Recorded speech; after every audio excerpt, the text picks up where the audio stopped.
Hello and welcome everyone to New Moon 2021 Cycle 12, also known as Blood Moon number 3. So today I'm your host Player Zero, and this is going to be the second Blood Moon stream we have for this cycle. And today's stream will mark the end of the round robin stage as we head into the bracket for next week. But before I get ahead of myself, let me explain what is Blood Moon and how it all works.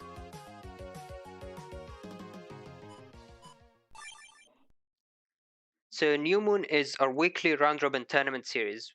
What that means is it's a round robin, so everyone plays each other, and it happens throughout the week, which means people don't have to worry about the times they're available. They can just play their matches whenever, basically. And after 3 New Moon cycles, we have Blood Moon, which is where we are now. So New Moon is usually more relaxed, people trying new builds, things like that, whereas Blood Moon is the more competitive cycle. So Blood Moon is a multi-week cycle with a round robin stage that lasts for 2 weeks and the bracket stage. And by the end, the winner will receive the special Moon Master role, which stays until the next Blood Moon. So this stream is going to be the round robin, the second round robin stream, which afterwards, starting from Monday, we will start the Top Cut bracket, and hopefully next weekend we will have a stream or maybe multiple streams depending on how things go. Which by the end of next week, hopefully we will have the new or maybe returning Moon Master. We'll have to find out. Okay, so without further ado, going to be joining us on commentary is Symes and Nerith. Hello, guys. Looking forward to seeing some more great net battles today, so very excited for that. Yeah, hello everyone, welcome to the stream, and I'm excited to be here, excited to watch some great battles with you guys. All right. Well, before we head into our first match for the day, it looks like we received a donation during the intro bit. Yeah, so we received a $5 donation from Wazi Knight saying, "Here's a cup of Cyber Joe for the stream. Keep the legendary net battles going." So thanks a lot to Wazi Knight. Yeah, thank you very much for the donation. And in case people don't know, so we have the Ko-Fi page set up if people want to support the community and the scene, and it will also give you a nice orange color in Discord.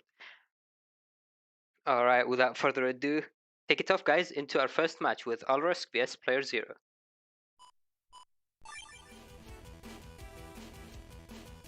Yeah, so looking at Alrisk's folder here, we see this J-Code Gregor setup with a Sensor 1, Boomer 1, and also the Destroy Pulse PA, along with a Kernel Force. So we also see the Mag Coil Reg, so that's a pretty interesting tech to see. You don't see a mag coil too often, but it can be a very useful chip for getting the setups you want. Yeah, it's a really weird sensor slide setup on the left here from Alrisk. You don't really see it that often from Gregor because Valzar tends to have the superior built-in tools for it, such as Tengu Cross, so you can actually just set up the slide with the back B. And it's a Cust 8 setup too, so you can see that Cust 2 and Cust 1 in their Navicust. So it's going to give them the maximum slots so that they can actually get all of the chips they need to perform the sensor slide. And it's also got that Best Pulse, of course, in J-Code. But yeah, there's a lot of chips in here devoted to setting up the sensor slide. And there isn't that much damage outside of it, especially considering it's only running those 3 mega chips, Erase Man, Element Man, and Judge Man. It isn't running any of the SP Navi chips for that extra damage, and it's missing those 2 extra mega slots, so definitely a little bit lower damage from chips anyways. The Boomer, I feel like the Boomer in J-Code is actually really nice just for that extra little bit of threat and setting up fire damage, but again, there's no big fire chips to combo it with, so it's just gonna be for that extra bit of damage and getting rid of certain panels, replacing it with grass.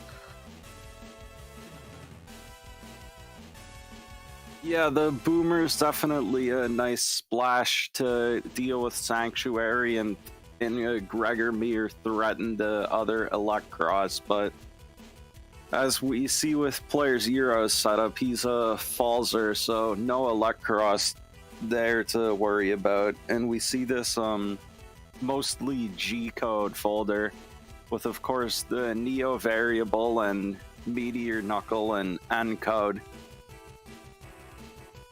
And we see this bugged cust here with the Max Buster stats and also Cust 8, but it does have Cust Bug level 1. Yeah, so it is a Gregor versus Falzar matchup, so it's the opposing versions.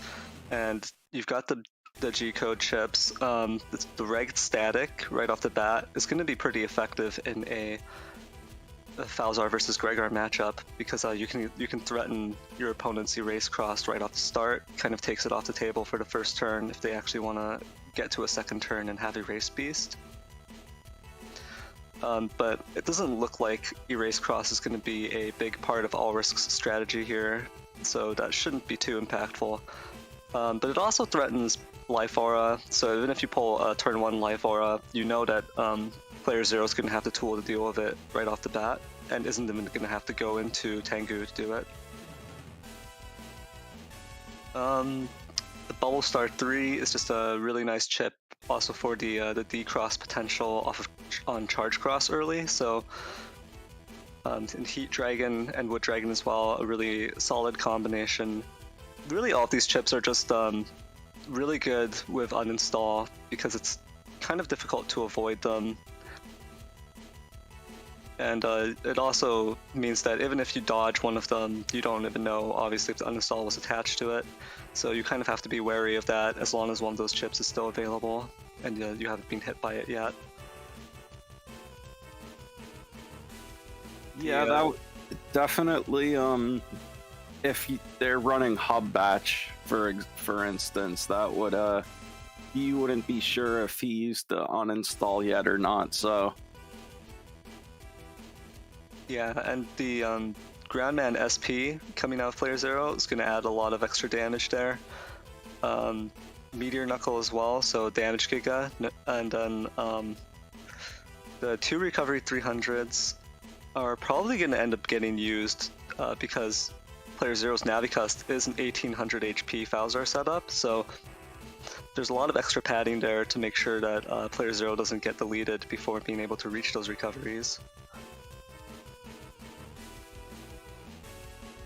And I would say overall that Player Zero has a lot of tools that help in dealing with Gregor crosses specifically.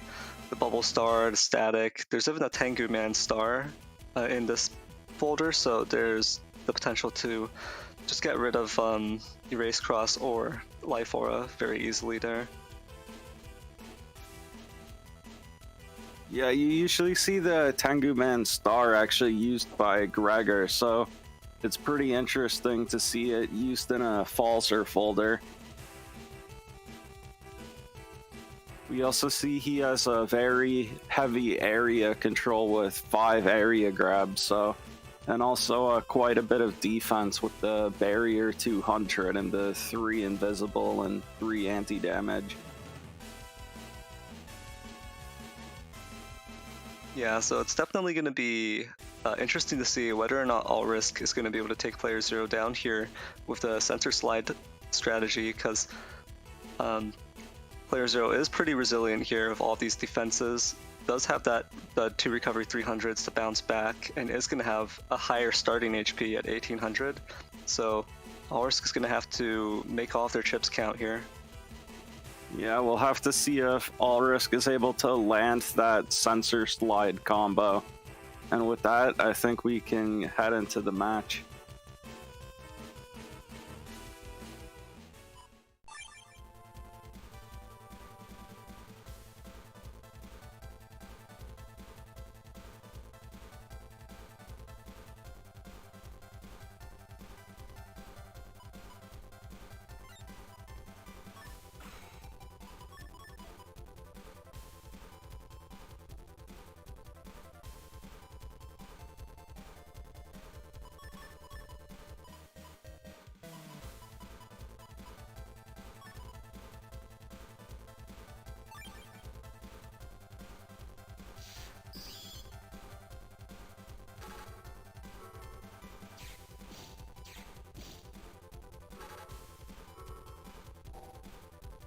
Ooh, turn 1 life aura from player 0.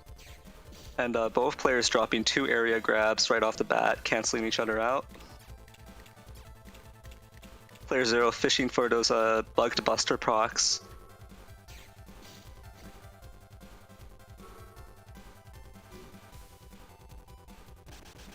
Rush getting safely dealt with by this life aura.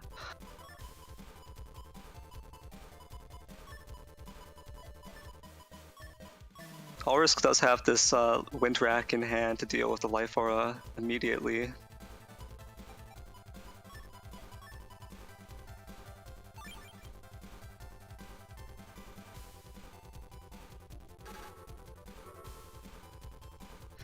Anti-damage coming up for player 0. Ooh, and this sensor placement is going to restrict player 0's movement here. Ooh, Meteor Knuckle comes down but gets stopped by Invis. But All Risk does get locked to this one panel. Ooh, and this Tengu Man will break that sensor. Yeah, so player 0 isn't fenced in into these 3 panels anymore, thanks to the Tengu Man's specific attack pattern. It looks like All Risk is going for this. Ooh, slash. After seeing the M Knuckle come out, he's going for slash cross here. That will force the Tengu cross to back off that front column.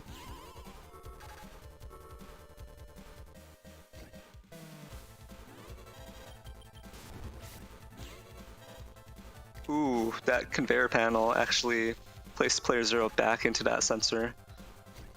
And we see there player 0 got the static uninstall, so. But All Risk didn't have any shoes anyways, so this uninstall isn't actually that bad for him.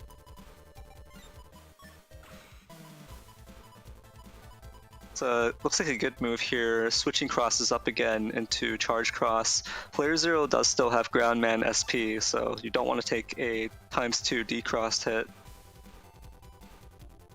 So even though the Meteor Knuckle is gone, there is still a really heavy hitting Navi chip that could take down your slash cross.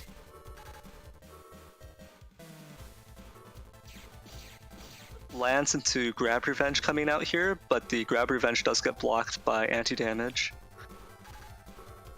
Ooh, and that anti-Navi will protect All Risk's charge cross from that Element Man.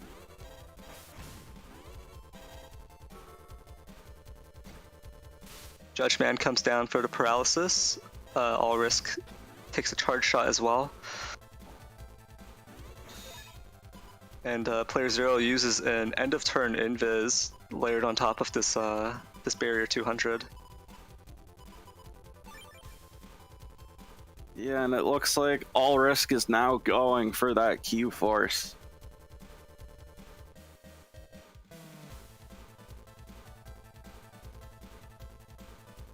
Yeah, it is a bit of a problem that some of these panels are broken though, so All Risk might lose a bit of damage if they aren't patient. Yeah, and player 0 still has this barrier 200 up with 100 HP, and ooh, that Wood Dragon's gonna get a second hit in because of that Erase Man. Wow.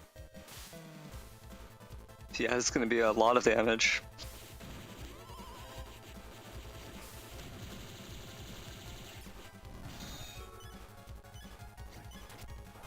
Ooh.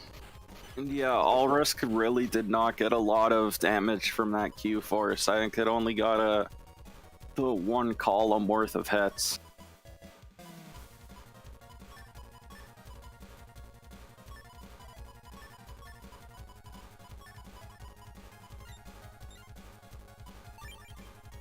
And Still 2 Sting turns left does of a Beast.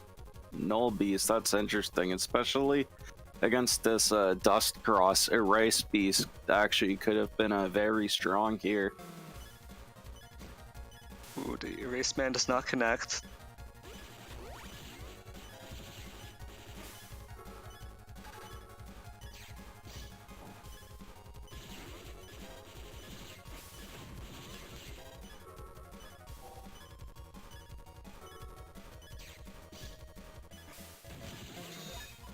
Yeah, that could have been a lot of damage that turn from beast charges. It looks like their all risk is going into a race now, and we also see they have that destroy pulse.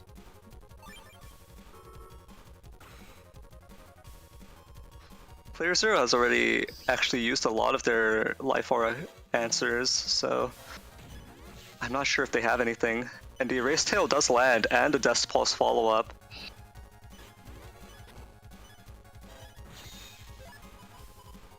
Oh wow, and all risk just barely had time to get out that second Erase Tail arrow.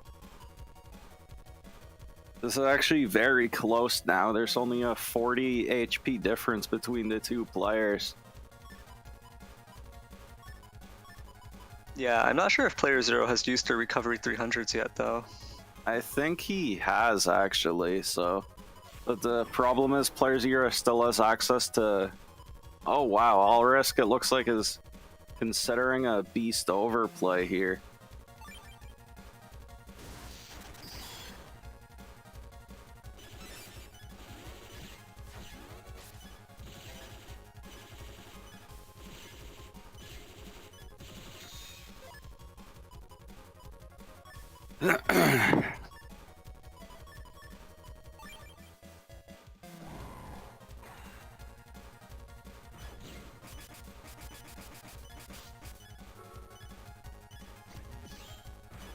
Ooh, and Player Zero did not have any defense to answer that Element Man. So Ulrisk takes the first turn with this sensor slide setup, despite not really setting up the sensor slide. Yeah, that was a huge comeback from all risk there on that erase beast destroy pulse turn.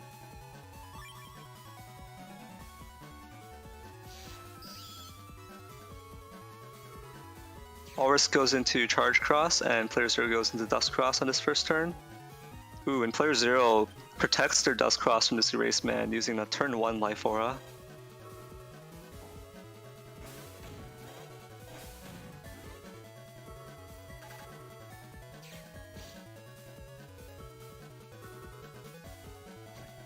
Ooh, and Player Zero uses Judge Man, gets this area back, and lands an extra charge shot as a result. Yeah, fortunately, all risk does have the Wind Rack here to remove Player Zero's life aura, and he also has his own life aura.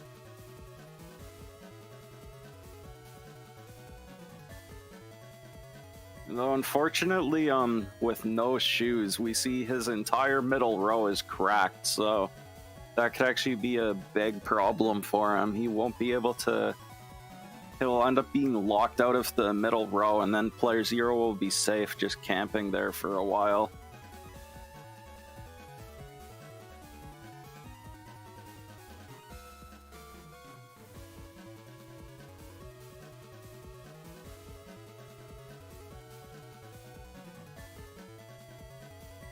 Yeah, Sensor Slide without Chip Shuffle or Trash Shoot or anything like that is kind of interesting because you might end up with all of the pieces you need except for one, because you also need another chip to pull them back,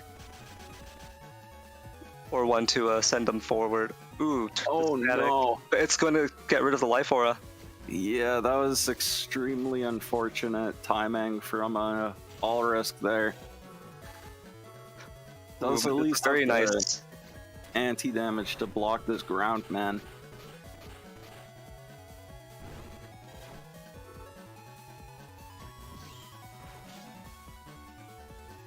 Double damage Element Man Fire onto this grass.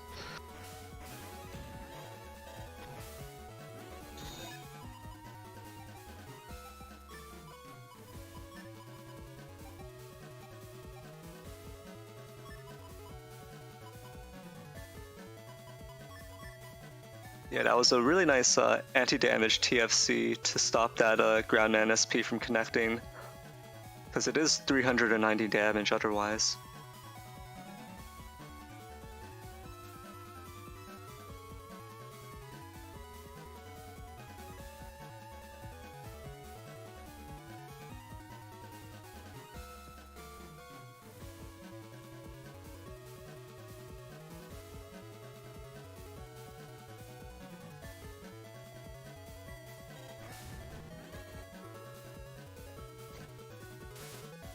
So Allrisk does get the Judgment here to reclaim that front column of their area.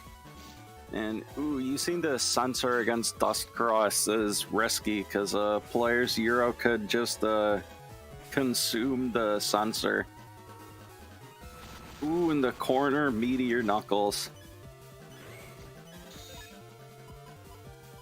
Ooh, and we saw that Neo variable for a split second at the end of the turn there, so not sure if player 0 will be able to finish the input.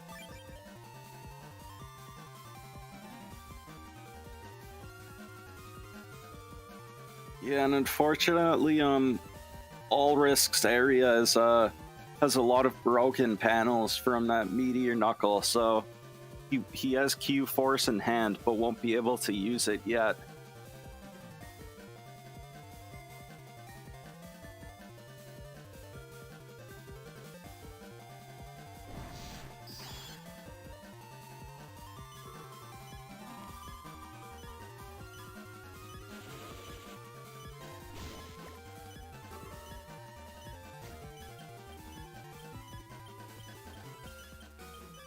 And yeah, that's going to be it for the second round.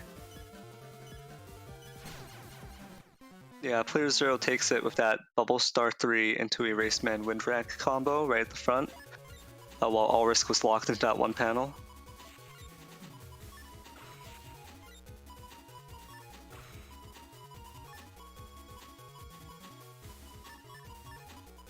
So it's 1-1 now. Players are tied.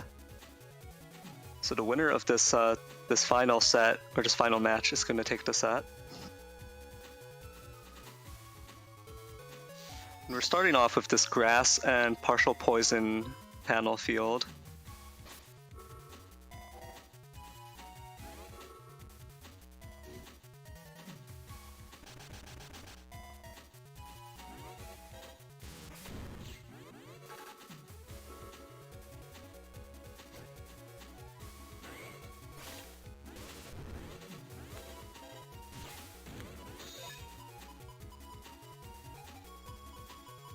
And yeah, we're seeing there the problem with trying to use Sensor against Dustcross. You actually normally see Sensor slide with K code because instead of Sensor 1, it has Sensor 3. And it also lets you have 3 copies of Erase Man, so that gives you a lot more ways of dealing with Dustcross to prevent it from just consuming the sensors. Ooh, Elect Cross getting clipped by that Wood Dragon right there, taking the ×2 D-Cross. Ooh, player 0 takes the ×2 D-Cross from Erase Man as well. The static misses. Not able to step forward because of that area grab from earlier. Oh, wow. That was unfortunate for Allrisk there that he was in the same row as player 0, only getting 1 hit from the ground man. We actually already see a Q Force here, but it looks like Allrisk is just opting to go for this Erase Cross play instead.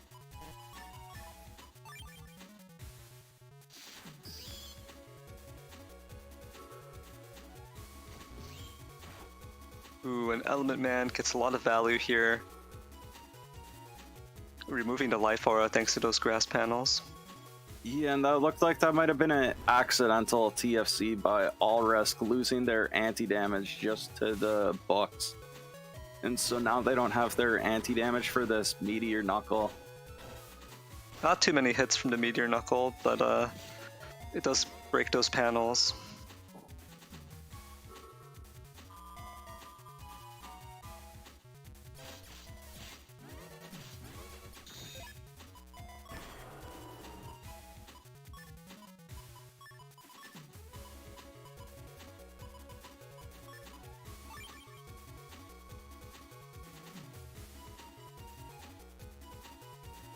So player 0 did pop an Invis, but thanks to the Erase Beam, the duration on it was overwritten.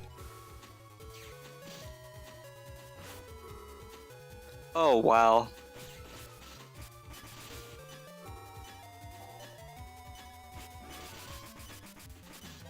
Player Zero just barely stepping out of the way of those damaging chips coming out from All Risk. The Windrack Lance combo.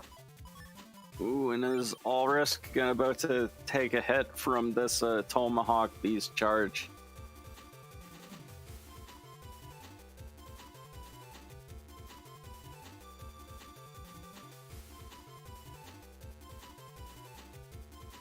Yeah, and the really risky part here is, yeah, so All Risk just takes that first hit and pops Invis. And throws down Area Grab, as well as this Element Man to get rid of Tomahawk.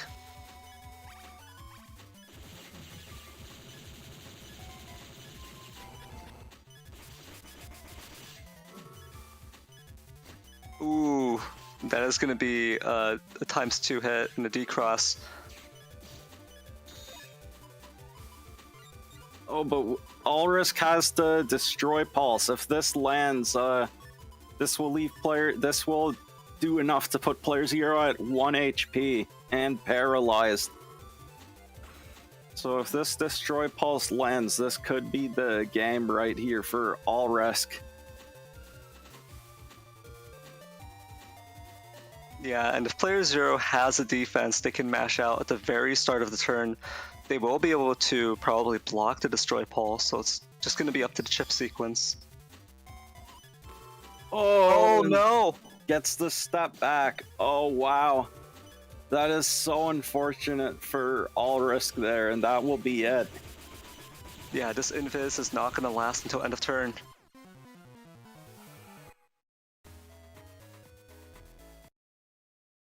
Wow, he had a very close match. Well played by both players. That was very unfortunate. That step back was a very clutch for player 0. Yeah, 2 times in a row. Also stepping back from that Windrack Lance combo. Even though player 0 did have an anti-damage up at the time, still managing to protect their defenses and to avoid a lot of the critical chips coming out from All Risk. But yeah, well played again to All Risk and player 0, and thanks for this amazing set.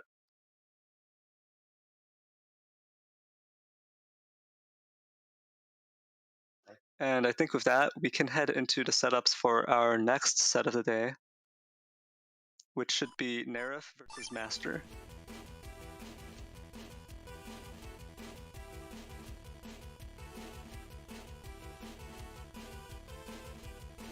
Yeah, so for a Nerith setup, we see this W code setup with the Get-Ons and Gundel Soul 3.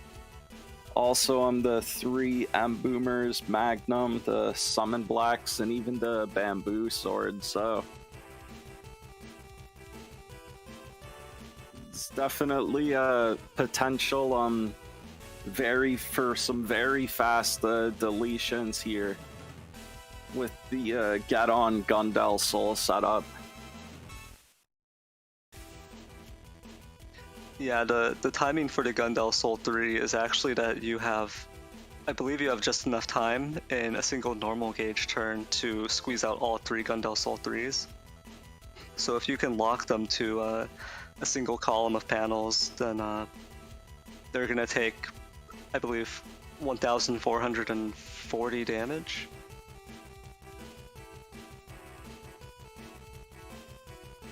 But at the same time, that's also dependent on them not having anything to interrupt any of the Gundel Souls, and them not having air shoes as well.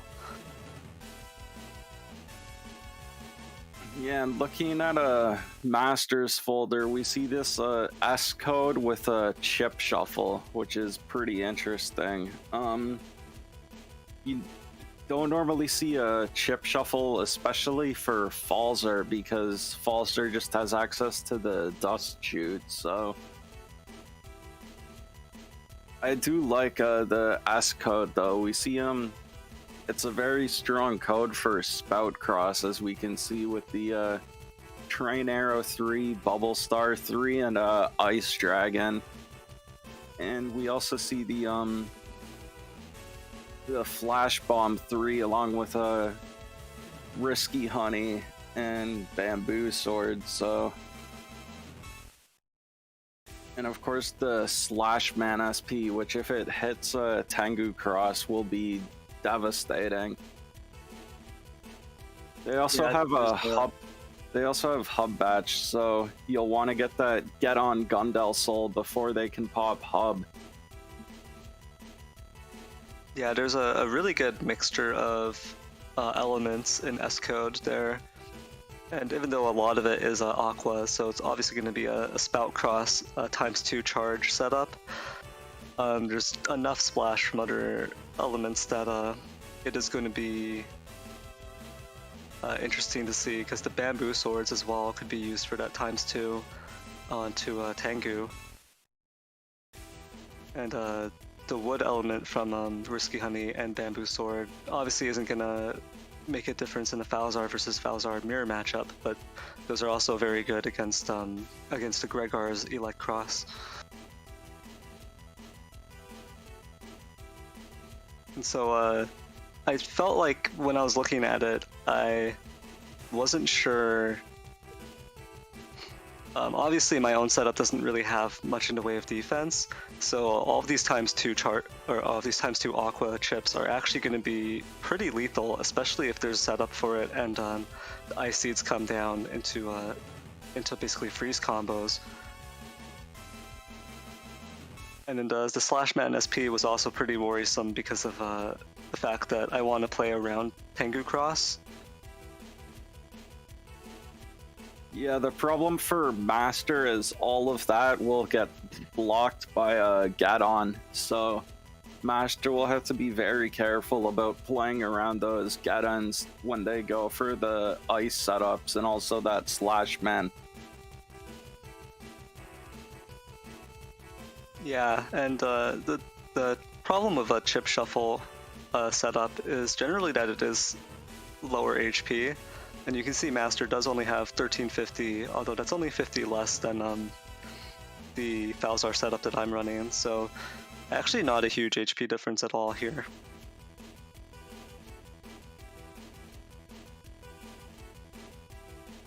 But yeah, it should be interesting to see this chip shuffle setup in action, and I think with that we can head into the match.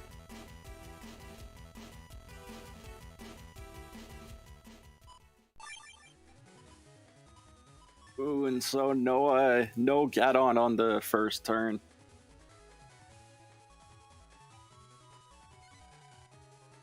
Yeah, and like you mentioned, Master is running Hub Batch, so I really want to get a Get in Gundel Soul in before the Hub Batch gets popped. Otherwise, my only other option would be to get total area control.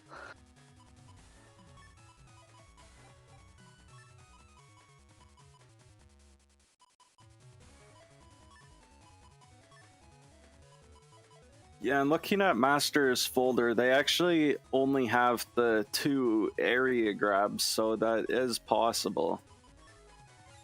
And they only have the 1 grab banish, so...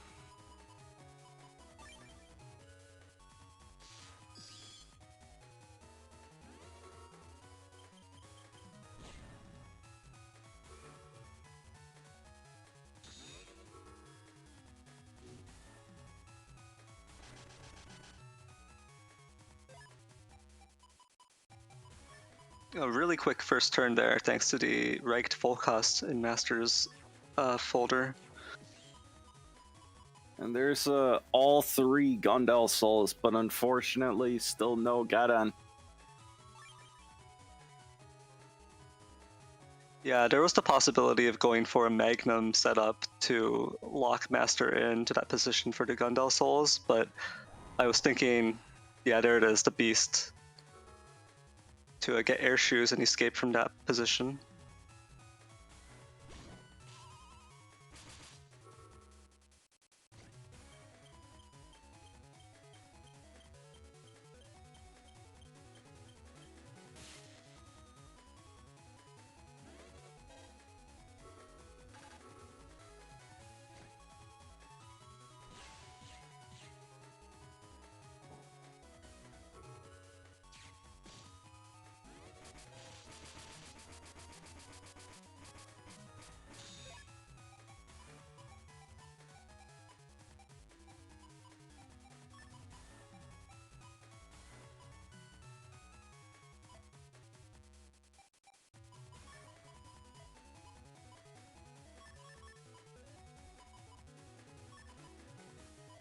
Okay, and it looks like you're deciding to just dust shoot those 3 Gundel souls with Master and Beast out.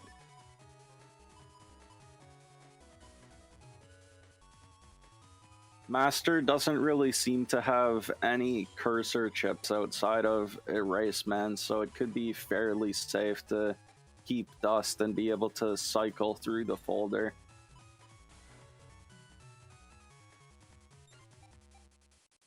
Yeah, those Gundel Soul 3s are really just clogging up the folder at this point because they've got these turns of Beast coming up. And then there's probability that they'll just pull their hub batch with their chip shuffle in that time, so it isn't really worth gambling to keep the Gundel Souls in hand.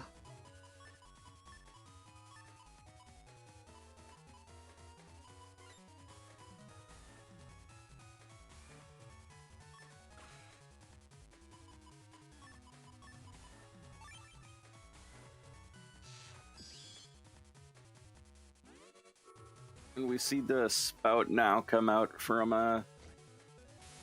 Master here. So we could be seeing those bubble star train arrow combos.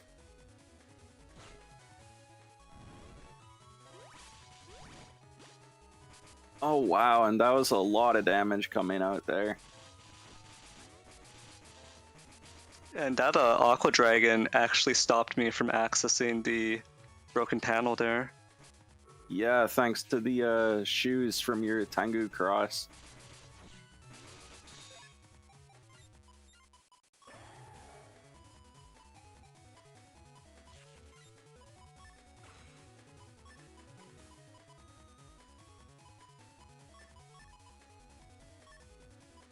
Ooh, but going for the panel lock, the column lock here with Tomahawk Cross and these 2 M boomers.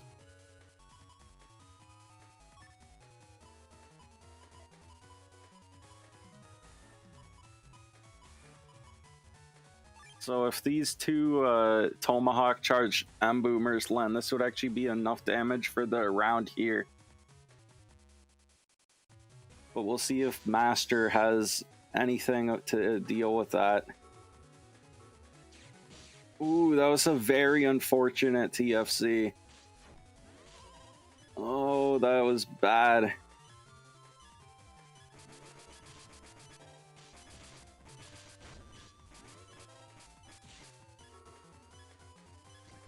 Oh wow, down to 3 HP. If Master was only able to land a few more of those buster shots, they could have taken it.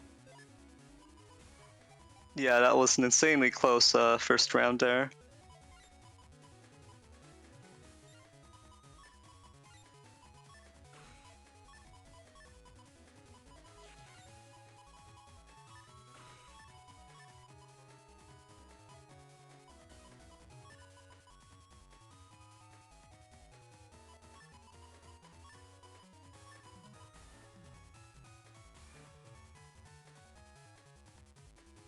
So normally there's potential for a turn 1 Gundel Soul setup, even without Geddon using the Magnums and maybe Tengu. Ooh, and Master squeezes in this Erase Cross. Or the Erase Man and takes out the Dust Cross.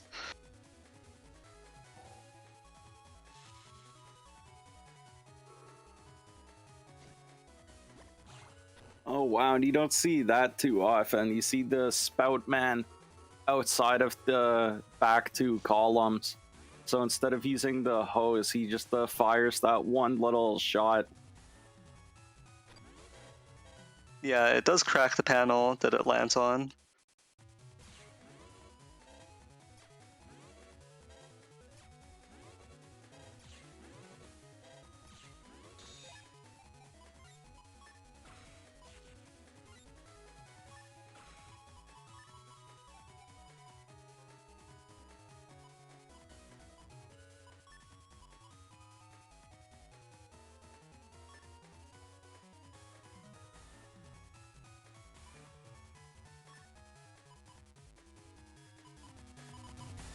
And so here we see going for the Gundel Soul setup with the Magnum here, along with this Tomahawk charged Boomer.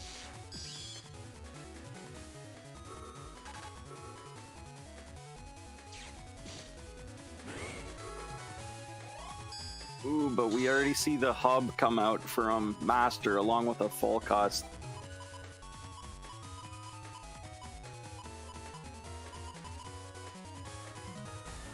So Master now has air shoes for the rest of this round since Nareth has no uninstall. So we'll not be able to get any of those Gundel Soul setups with holes. Yeah, and unfortunately, there was the possibility of knocking off the Tengu Cross with a Tomahawk swing. But now, even without the Tengu Cross, Master will have air shoes.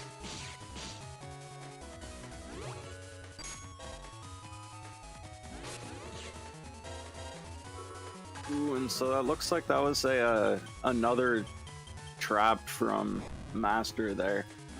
That must be the anti-Navi.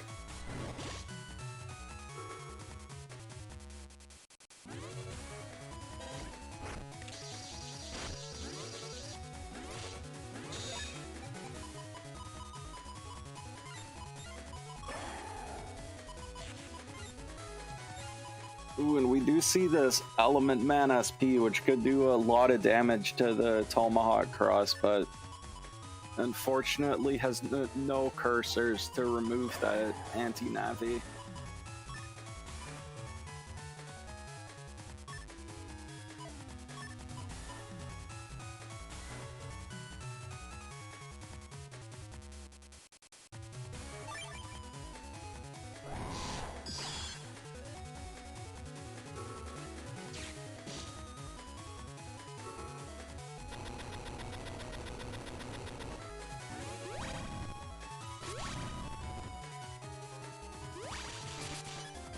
Oh, wow. Oh no, getting hit by that fully charged train arrow.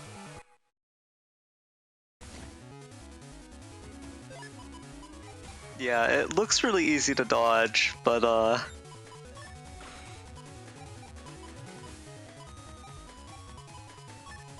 life comes at you fast.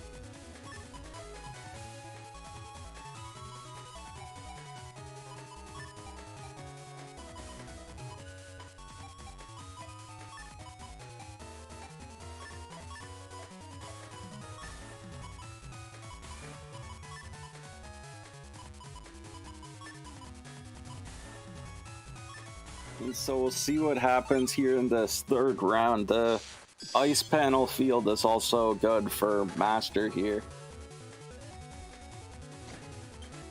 Ooh, and that was an unfortunate TFC losing their trap. And also now getting hit by one of those ice cubes. Ooh, but they do get the Erase Man TFC on your life aura.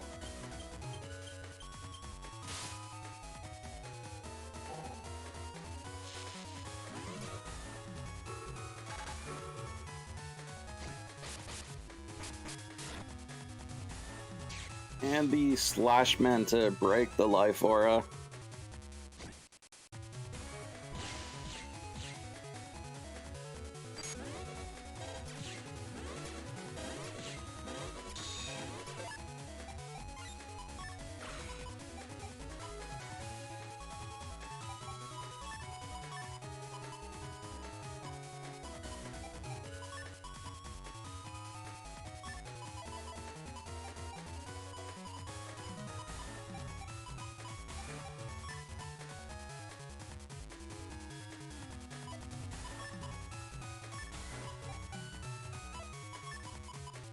So it looks like Nerith is going for this slow gauge Tomahawk cross turn.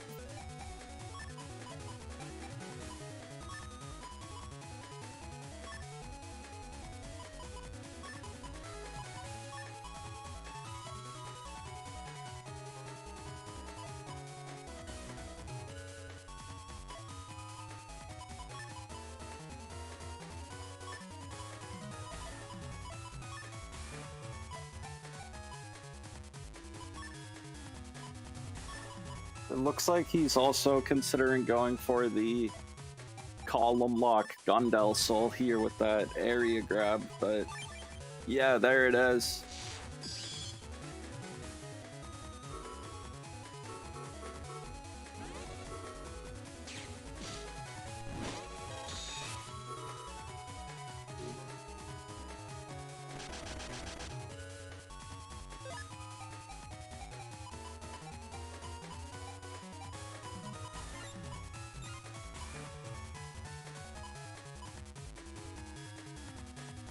So Master does get the full cust out. We'll see if Nerith, yeah, it looks like Nerith is keeping his chips from the last turn.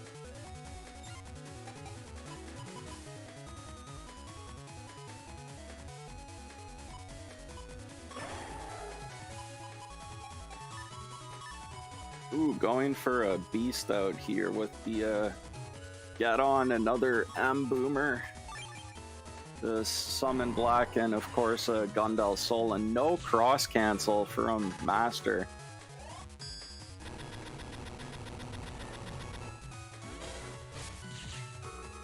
Oh wow, and takes 2 hits from that M-Boomer and then gets finished off by the Summon Black.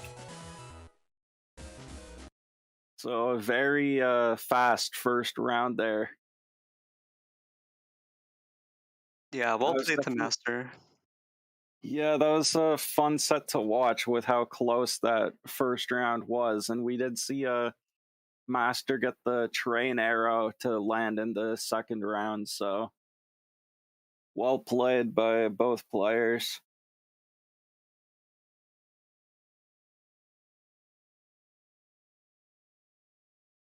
Yeah, and with that, I think we can go into the setups for our next set of the day, which should be Weenie Whistle versus Gyatso.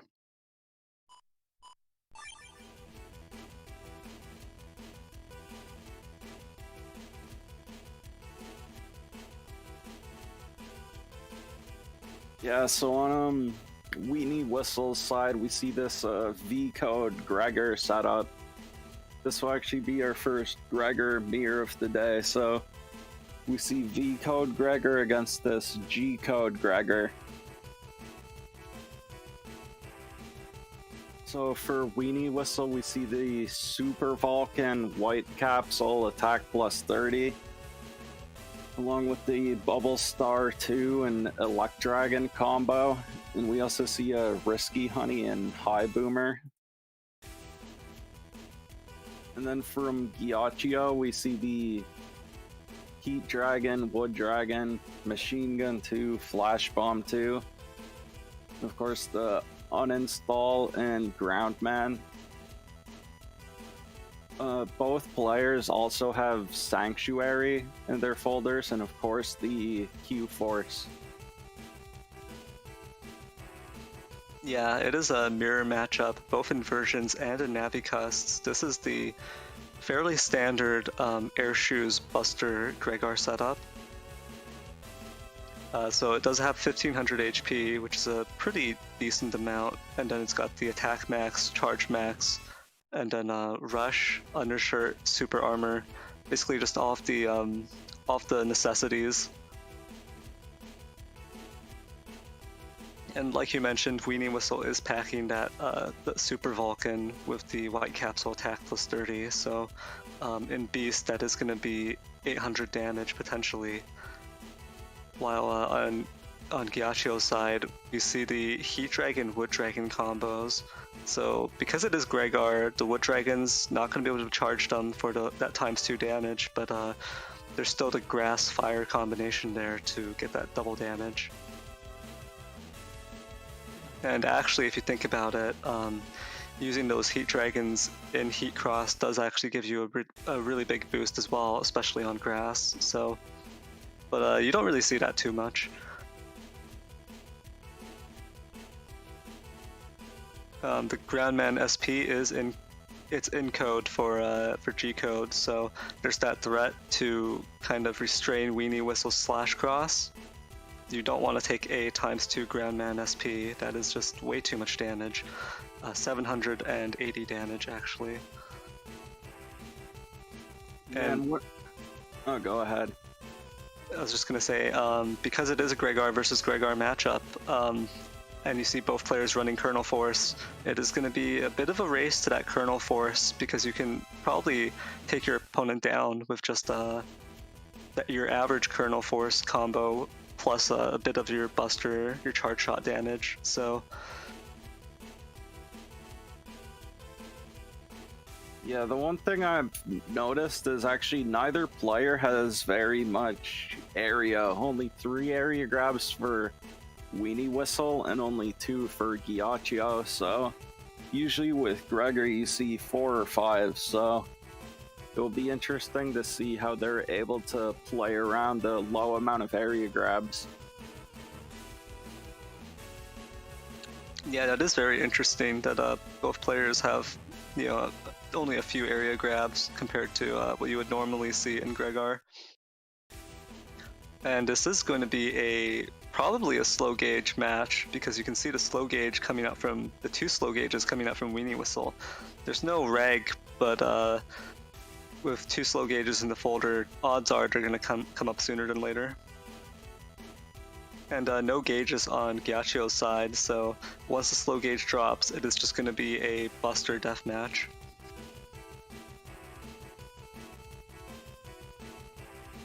Yeah, so I think with that we can head into the match.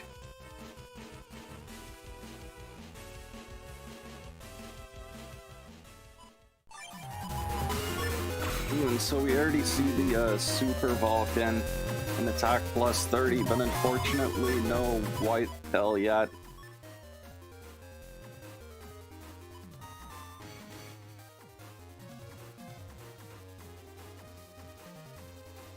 And this blast man is just for dealing with Tomahawk Cross.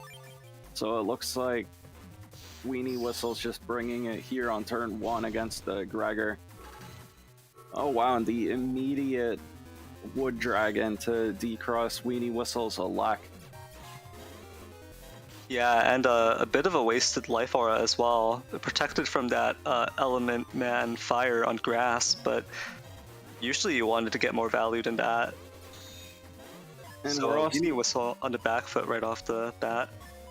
And we also have the turn 1 permahole field, but fortunately both players have air shoes, so it won't be quite as bad with the air shoes.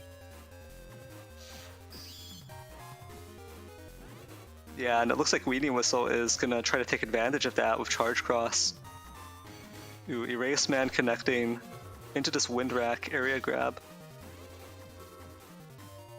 Yeah, since Weenie Whistle's life force is already gone, Gyatso feels free to just use their Windwrack. Ooh, but taking 2 hits from that Boomer into the Bubble Star Charge Tackle.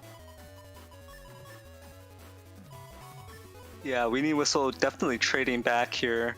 Still 500 HP, or closer to 450 HP down, but Gyatso is actually in range of a kill from Kernel Force potentially if it were to come up.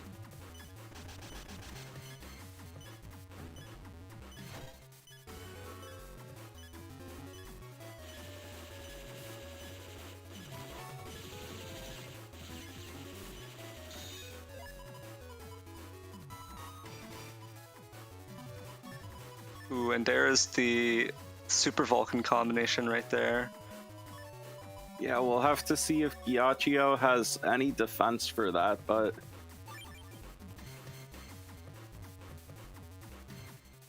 if Gyatso doesn't have any defense here, this could be the game.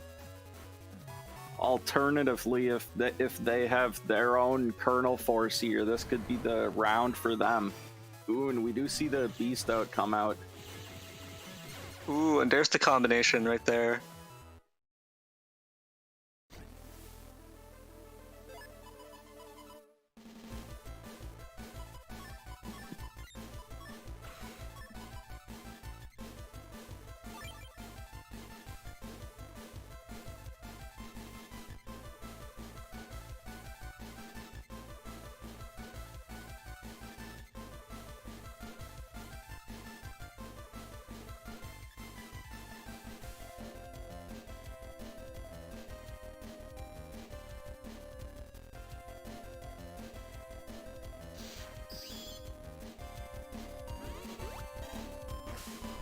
Ooh, and so we see the flash bomb come out from Gyachio there.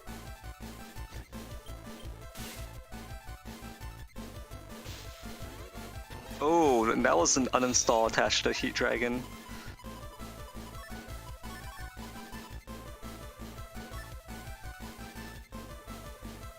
So Weenie Whistle no longer has air shoes, and that's actually going to stop the charge tackles from connecting here.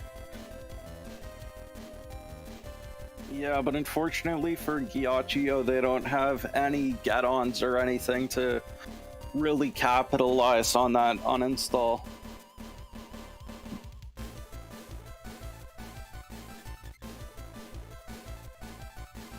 Yeah, one option available to them would be to use Elec Beast to crack the panels, but don't think it's a huge priority if you can just brute force your opponent down. Ooh, and the Risky Honey misses.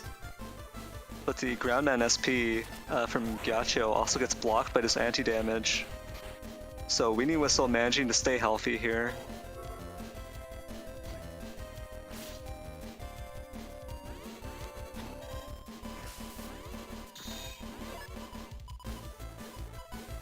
Ooh, and so Weenie Whistle is deciding not to use that slow gauge here. They're just opting to throw it away. Yeah, that might be the better option here. Ooh, Sanctuary and Life Aura coming down, so this is going to be a defensive turn. But because Gyachio is in Erase Beast, even with just the star-coded chips, chances are the Erase Tail comes out. But it looks like only that one Erase Tail. Because it isn't slow gauge, even if Gyachio had more chips ready, they probably would only be able to squeeze in that one or two Erase Tails, and it would be on Holy Panels as well. Weenie Whistle has the answer to the Life Aura here in the form of this Windrack, but Yeah, also look. has that Elec Dragon.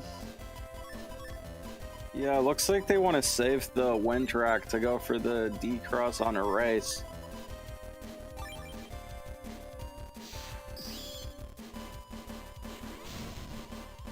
Ooh, but gets hit by the Wood Dragon instantly again. Oh wow, but it's a ×2 Elec Dragon, so it does get the damage to destroy the Life Aura anyways, and it pops the anti-damage at the same time.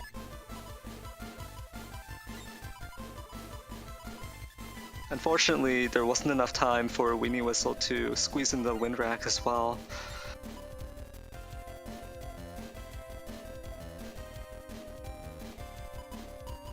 Yeah, looks like Weenie Whistle might be considering going for a Slash Cross here with that plus area and Life Aura. Yeah, there it is. So this could be a lot of damage this turn if Gyachio doesn't have a answer to the Slash Cross.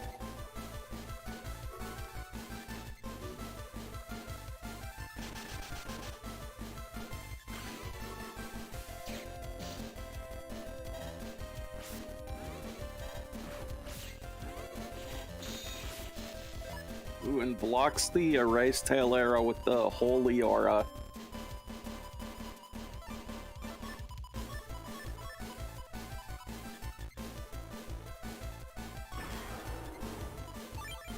Oh boy, but there's the Super Vulcan combo from Weenie Whistle again.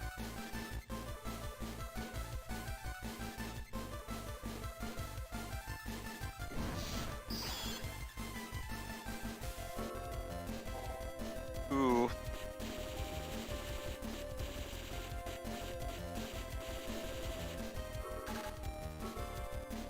Unfortunately, it doesn't seem like Gyachio has a way of dealing with Weenie Whistle's Life Aura here. Oh boy, and there's a Q-Force, but will Weenie Whistle hold on to the Super Vulcan instead? Yeah, if the Super Vulcan does connect, then that would be the end of the game. At 800 damage, Gyachio only has 800 HP. Ooh, but this Sanctuary is going to prevent that from becoming a lethal attack.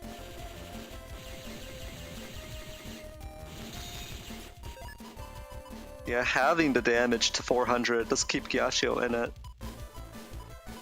Yeah, and unfortunately, Weenie Whistle no longer has access to Elec, and ooh, but they do have this High Boomer, which will remove almost that entire Sanctuary. Oh, and a multi-hit as well from the Boomer.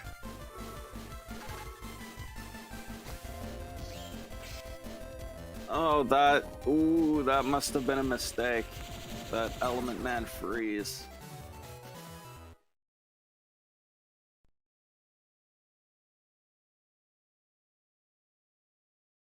Yeah, well played to Weenie Whistle and Gyatio there. A very interesting Gregar versus Gregar matchup there with very different folders.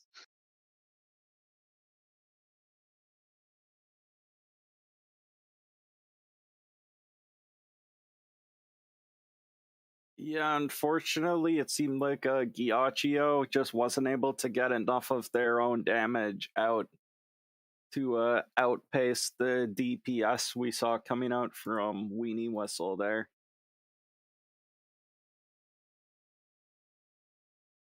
And so our next match will be Desmond against Honor Knight.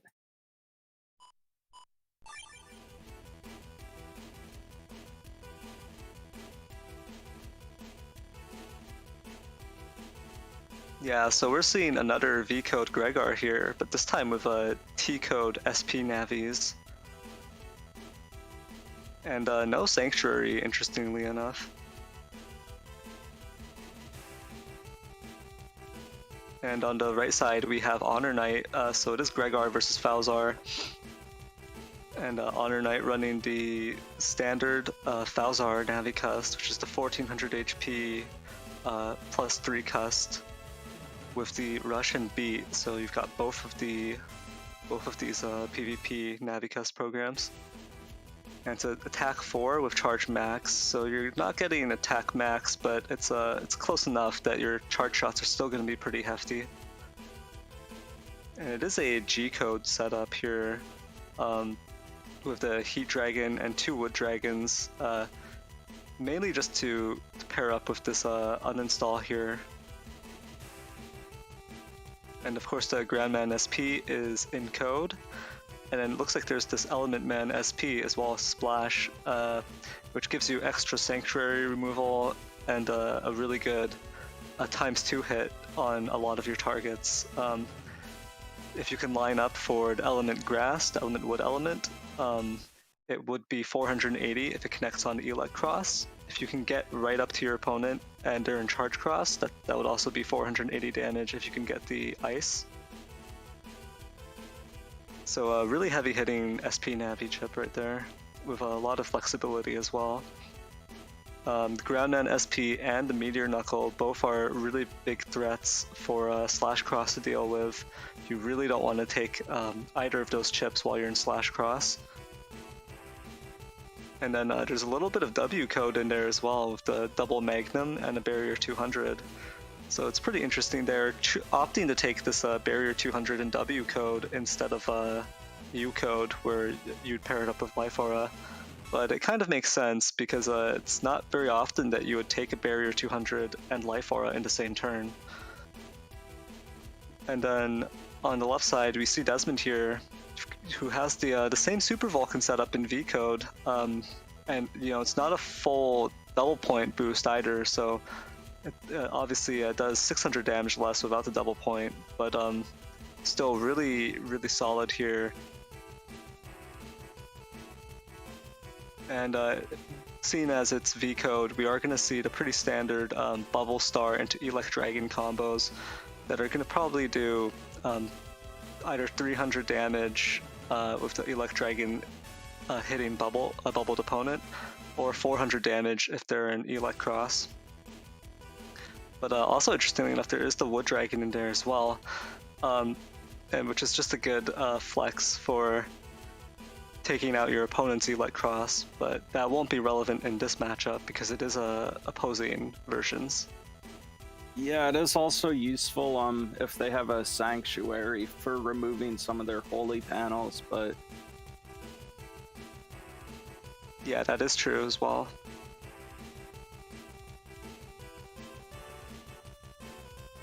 And this is a single slow gauge, a regged slow gauge on Desmond's part, and but you have to keep in mind Desmond is up against Honor Knight, who's running 2 fast gauges. So Honor Knight will basically be able to dictate the pace of this match and decide which gauge it's played in, having one more fast gauge than their opponent has a slow gauge. And I think that just about covers it. So unless you have anything to say about this matchup. No, I think we can get right into the match.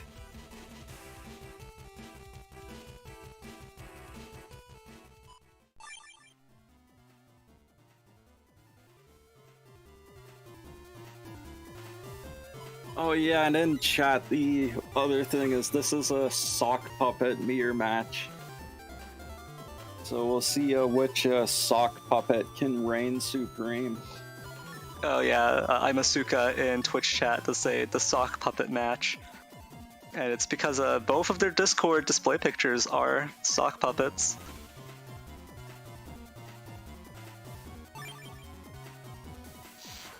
So this is a grass and partial poison field.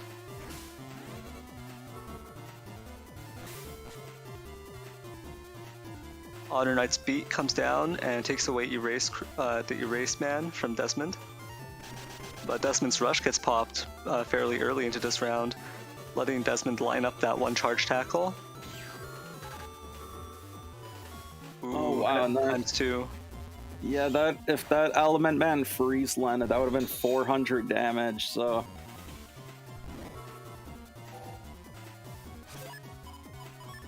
Yeah, Desmond being prepared there with that anti-damage to block that times 2 Element Man.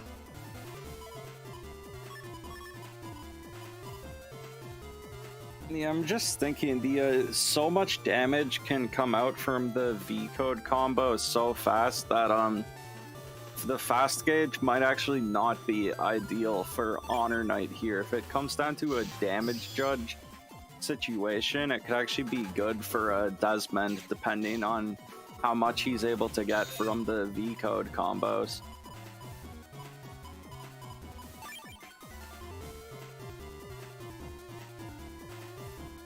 Yeah, V-code's damage is definitely pretty volatile, but if I were Honor Knight, I wouldn't be too scared of dropping fast gauge, just because it's not too likely that it will actually go to damage judge, especially with Desmond not having Sanctuary. That's a lot of the potential damage mitigation not really up. Ooh, and both players have a life aura answer this turn, so we're probably about to see that.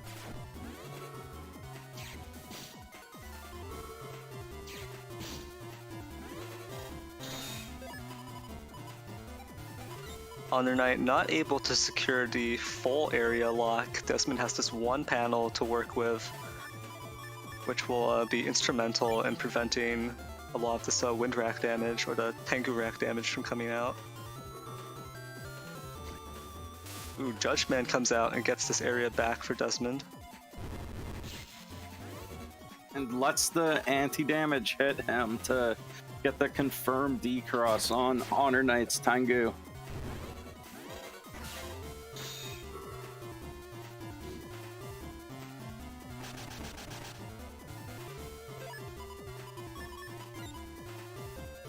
We could be seeing Honor Knight go for Spout Cross this turn to try and get the D-cross on Desmond's charge.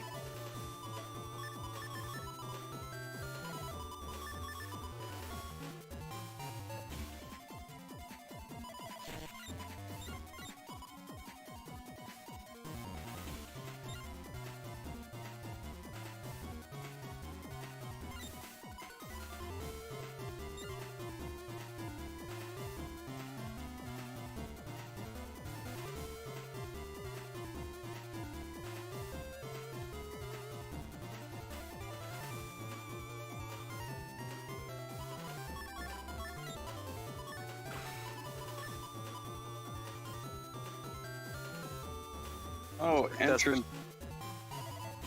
Sorry, go ahead. Yeah, going into Heat Cross here is interesting. Just going from charge to heat. Ooh, and we see the Tomahawk cross coming out.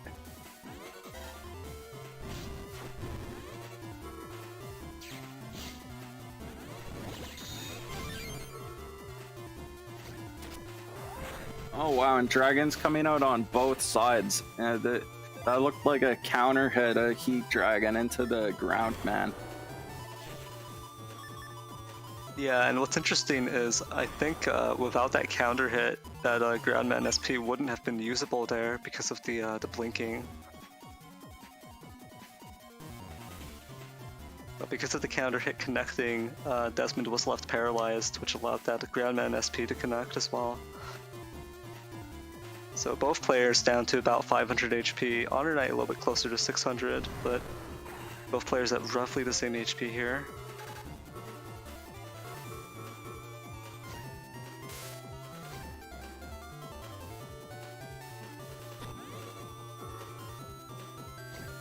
Erase Man connects for Honor Knight here.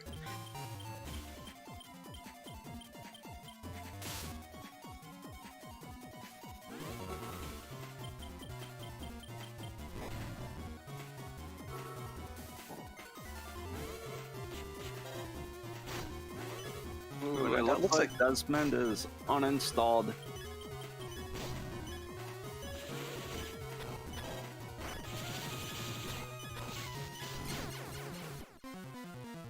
Ooh, and Honor Knight closes it out with the P shots from that Buster. Yeah, it looks like Honor Knight intentionally targeted that back column of panels with Magnum to lock Desmond forward and get those Tomahawk charge shots. Yeah, that's just showcasing the utility that Magnum has.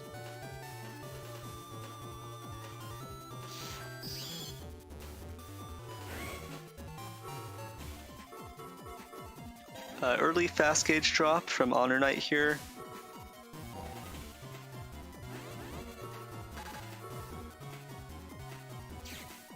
And those Guardians as well, quickly becoming fodder for this Dust Cross. So potentially 200 damage going to be thrown out.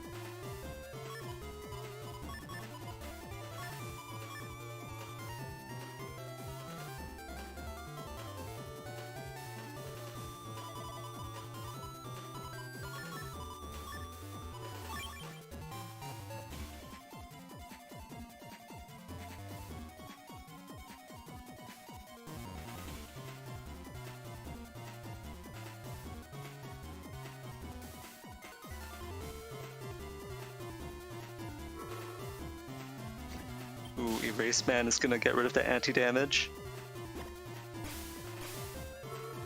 Oh wow, and misses with both of the Guardian shots.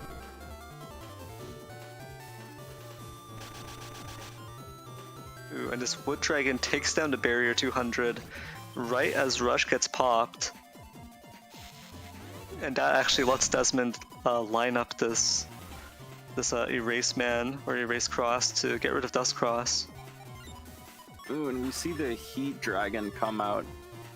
And so, yeah, this Heat Dragon probably would have been a counter hit. So it looks like Desmond is deciding to cross cancel again into Heat.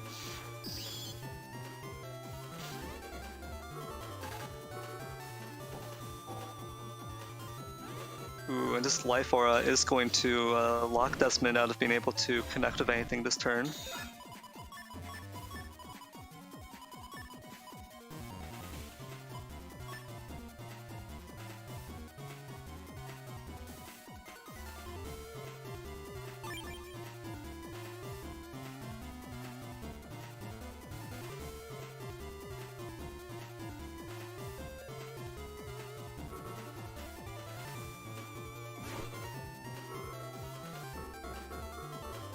Ooh, and Desmond forces this turn into slow gauge here.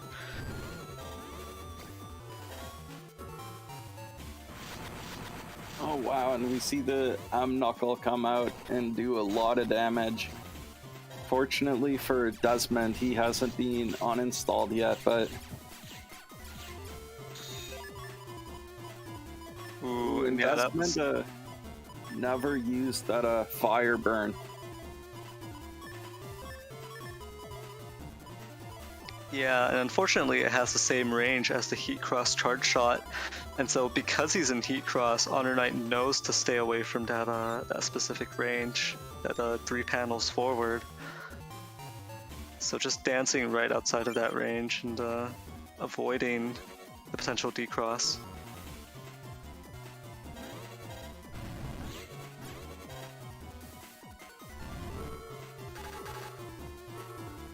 Oh, no! He accidentally threw away his Element Man. That would have been the decross.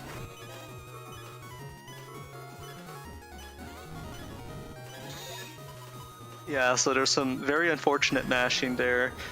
Desmond was mashing to try and secure the element fire specifically, but Honor Knight countered with an area grab, which led to Desmond's mashing translating into tossing the element man away and immediately using their own area grab.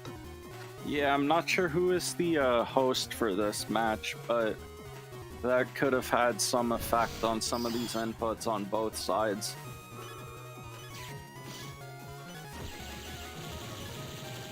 Ooh, but that Q force is a lot of damage. Okay, Desmond said in chat that he's hosting. Yeah, that was a classic Colonel Force finish right there. Yeah, that was an attack plus 30 on the Q force, so that's a huge amount of damage.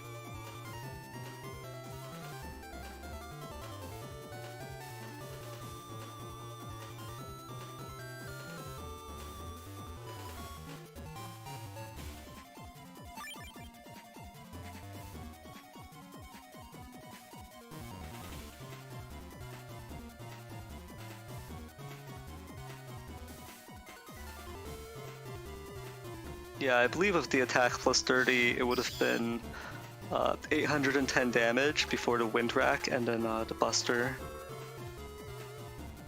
So easily enough damage to take someone down who's at about 1000 HP. Ooh, and both players gonna trade this Erase Man into each other, so they're both gonna end up paralyzed here.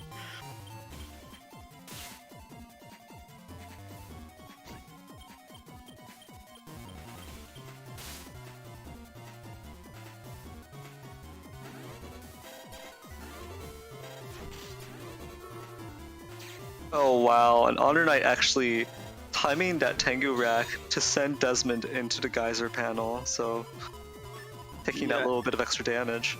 Yeah, and I think Desmond also stepped up at the perfect timing too, so unfortunately even got a second hit from the volcano panels.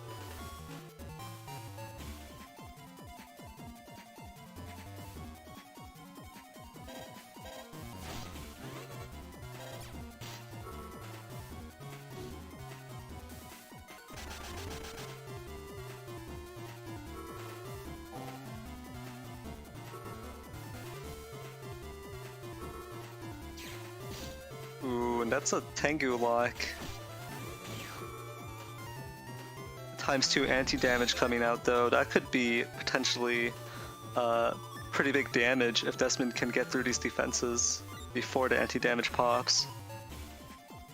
Yeah, and unfortunately, Desmond doesn't have any way of reclaiming their area here either. Oh no, and this is maximum damage Meteor Knuckle. Looking at Desmond's setup, he doesn't have any grab revenge or grab banish, so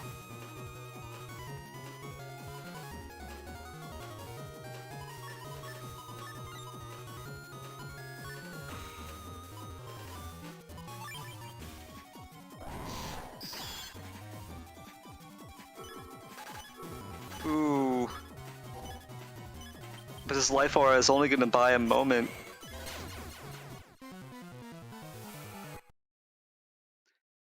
And Honor Knight closes it out with that really quick final game there.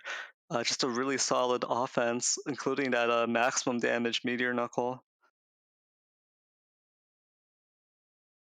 Yeah, definitely well played to both players, but that third round without having any grab revenge, there was just nothing Desmond could have done, really.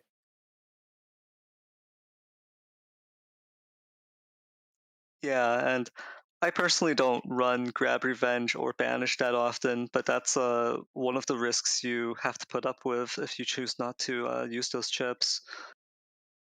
Getting locked into the back with against Tengu is really brutal. But yeah, well played to Desmond and Honor Knight there. And And with that, I think we can head into the setups for our next set of the day, which I think is Wazi versus Firebolt, bro. yeah, so this is another Gregor mirror. On Wazi's side, we see the another chip shuffle setup with the Q force and kind of a soupy folder, which is what you would expect to see with chip shuffle. We see the Life Aura Sanctuary, Electragon, and L with uninstall the recovs, and also a Gundel Soul for the Gundel Force setup.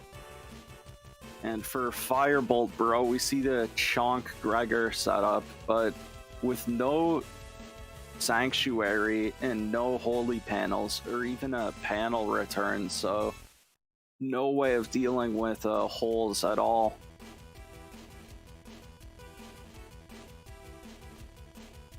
Yeah, it is going to be interesting to see what happens here between this Gregor Mirror matchup, especially with that chip shuffle in play. Wazi is running that potential turn 1 Kernel Force setup, and on Firebolt Bro's side, it is this B code. B code Gregor is pretty interesting, but it is a double hero setup, so. We'll see exactly how much damage can come out of all of these chips to take Wazi down and try to capitalize on this HP difference.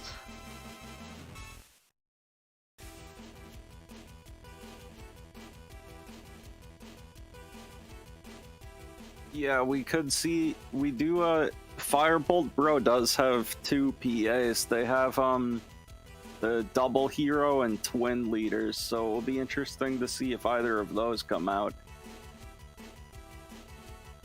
Ooh, yeah, I actually forgot about that one. So the two PAs, we'll see which one Firebolt Bro chooses to use. And as it is Chunk Gregor, there's always the option of just leaning into all the crosses and the cross beasts and trying to squeeze out a ton of damage that way.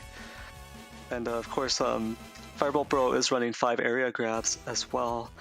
I think the big issue here is that there is no slow gauge, so if Wazi chooses not to pop their slow gauge, Firebolt Bro might not have as much time to really capitalize on each cross and guarantee that their damage.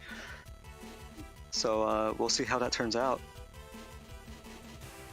Yeah, it'll be interesting to see how Wazi decides to use their gauges.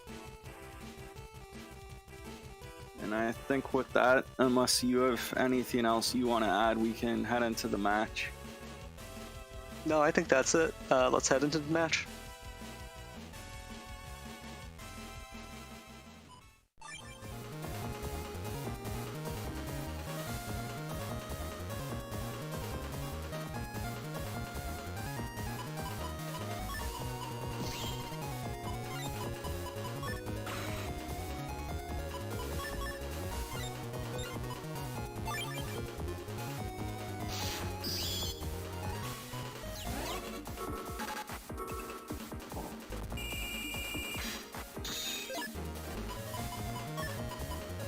Both players tossing out a little bit of utility and defense right off the bat. Invis coming down for Firebolt Bro, and the Sanctuary and that Buster Up coming down for Wazi. And it looks like Wazi is eyeing this Electragon uninstall combo, as well as these 2 area grabs to try to prevent Firebolt Bro from being able to dodge it. Ooh, and yeah, this is going to be a slash cross turn.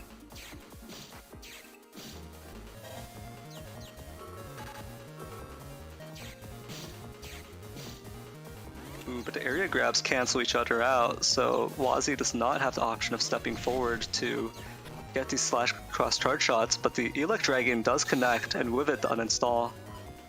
Yeah, and so Wazi also does have panel bug from their float shoes, so they're gonna want to definitely try and pull their bug fix here to not break their own sanctuary, and unfortunately they don't get it this turn.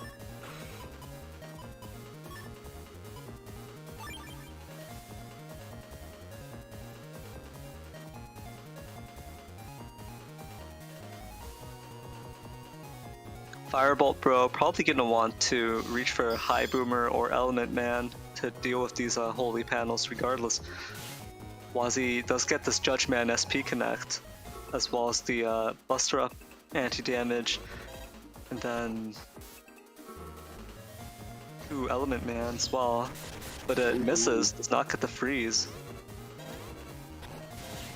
Yeah, so they've now broken 3 of their own holy panels, but ooh, they get turned into grass anyways by the High Boomer. Ooh, and so now we see Cust Bug starting to take effect. Wazi is down to just 5 chips now instead of 6. So, but... Oh wow, and that was very lucky. They held 3 chips, but Bug Fix does show up, and the 2 chips they pull, so that will fix that Cust Bug. Yeah, that was a very worrisome chip shuffle right there. Only shuffling with 2 chips there to try to reach for that bug fix, but ended up pulling it and uses it right at the start of his turn. Tenku Man is going to pop this anti-damage. Oh wow, and gets 3 hits with that machine gun as well.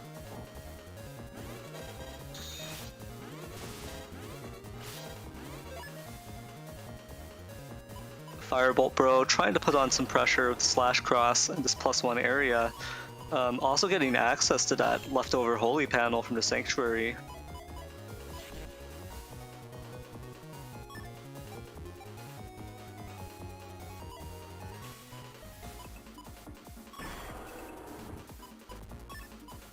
If Wazi connects with this combination, it might be the end of this match.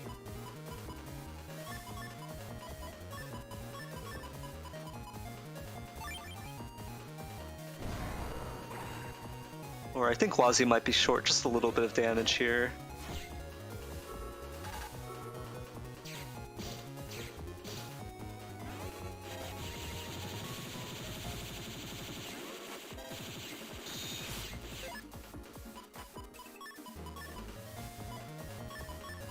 Yeah, so Kernel Force comes out from Wazi, pretty significantly boosted as well, but only with those 2 columns of panels thanks to Firebolt Bro's own area grab canceling Wazi's.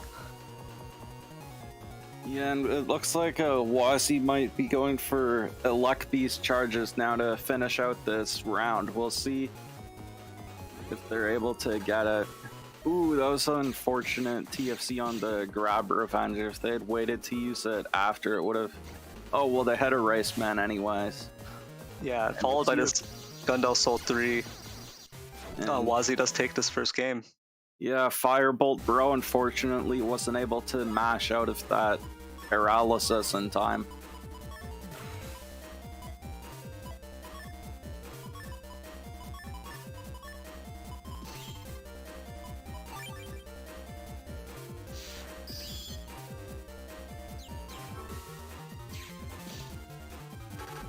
Ooh, so Wazi's area grab just got 3 framed there.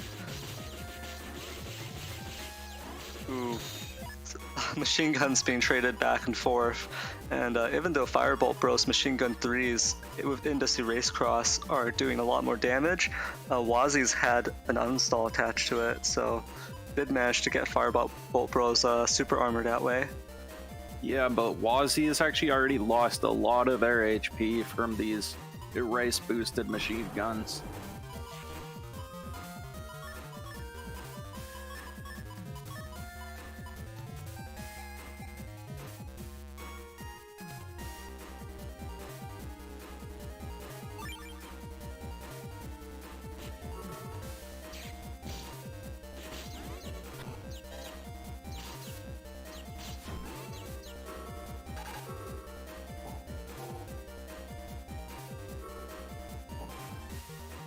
Yeah, Wazzy's already at a major HP deficit this round. But of course, with the attack plus 30 Q force in Gundal's Soul, they can definitely bring this back, and they still have their recovs as well. Yeah, so Blue Mage 10 in YouTube chat asks 3-framed. Do you want to explain that? Yeah, so when you use your chip, there's a 3-frame window before the chip like actually activates. And so during this window, like if they like use one of their chips during this window, like you'll lose your chip, but like it will activate right after their chip unless you get like stunned or flinch. So if you don't have super armor or you get 3-framed by an erase man, you can actually lose your chip, but since it was just an area grab there, it was fine.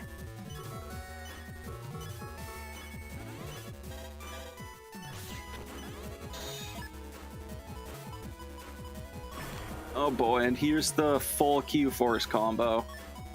This could actually be the game right here. Wow, and they get their bug fixed too. But yeah, not even going for it. They don't need it. Ooh.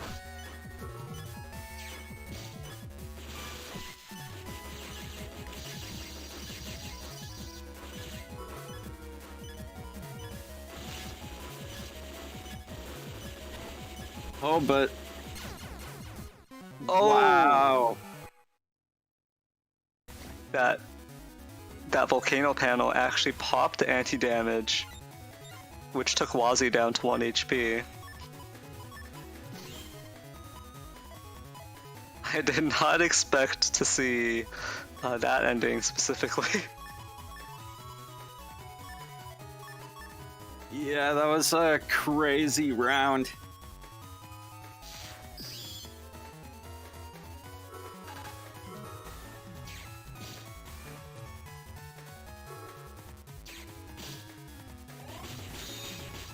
And just, wow, Wazia really needed to step back there. Just taking all that damage from that machine gun 3.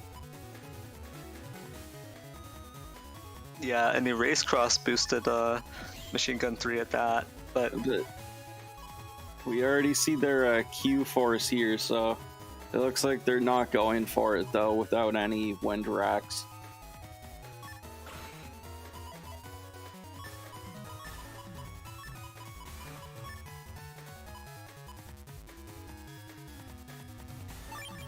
yeah, so it looks like Wazzy wants to take down that anti-damage and secure the rest of this area, as well as wanting to connect to this uninstall, so let's see what happens here.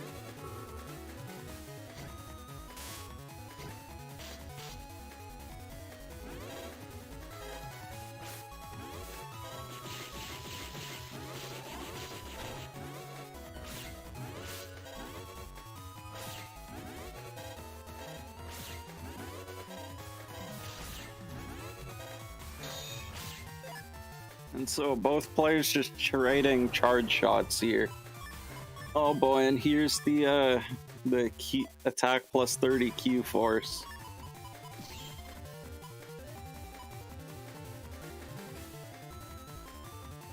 And yeah, it looks like Wazzy might go for it with yeah, the full area. This would be the game right here. Ooh, that was an unfortunate invis TFC on the grab banish.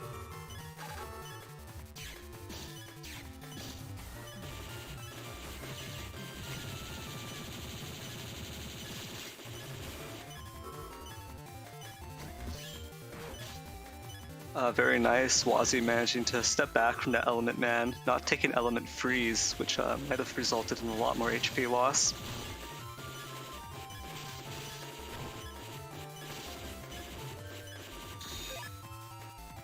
Oh Yeah. wow, and there's Wow. both recovs right when Wazzy needs them.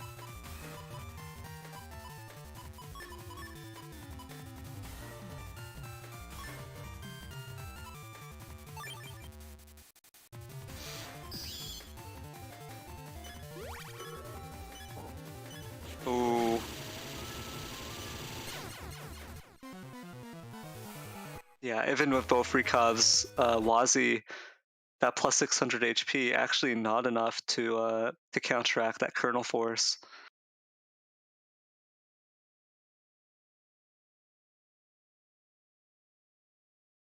Yeah, that was definitely a crazy match, especially the ending of that second round. Yeah, definitely some very interesting battles right here. And well played to Wazi and Firebolt, bro.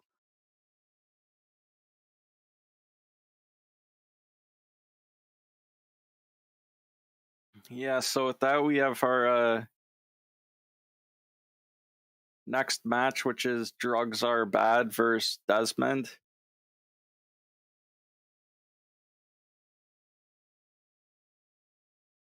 Or wait, no, it's Master versus Drugs Are Bad. Sorry about that.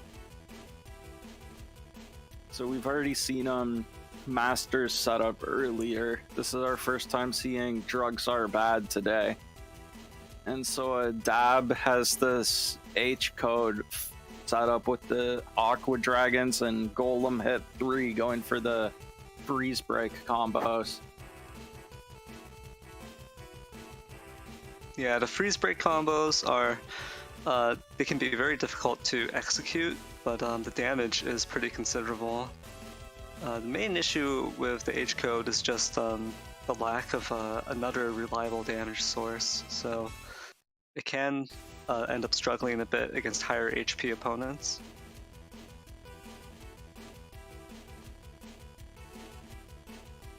Yeah, they do have the hub batch along with 4 area grabs, so that will give that would give Dab attack max, so they could pressure with Tomahawk and Tengu Cross as well as charge shots from Spout Cross.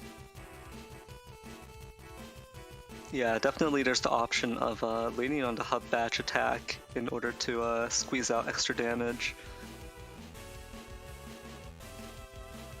And on Master side, we've already seen it, the S-Code chip shuffle setup. Pretty Spout Cross dependent, but a lot of those ×2 charges are pretty lethal if they connect. So it's going to be interesting to see which setup ends up winning out here.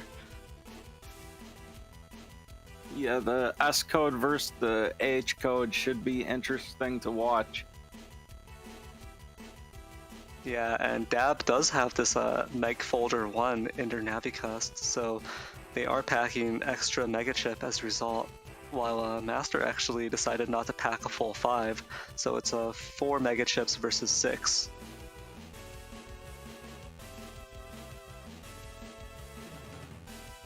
Yeah, I think with that we can get into the match. Yeah, let's hop right into it.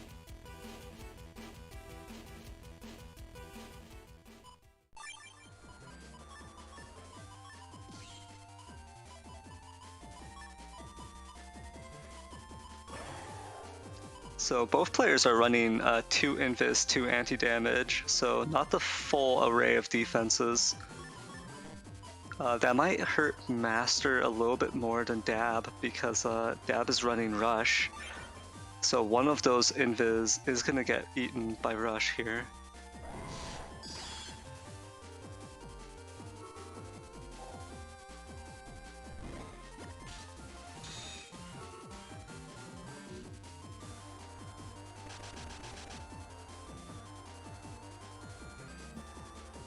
Oh, and just a little freeze there. Okay, and it's back. And so Master will likely shuffle for a Wind Track here to remove that Life Aura. Who unfortunately don't get it, so going for Tengu Cross here. Yeah, going for Tengu Cross here isn't a huge loss. There isn't a huge reason to hold on to Tengu Cross. So now that the Life Aura has come out turn 1, you can kind of just safely get rid of it with Tengu Cross.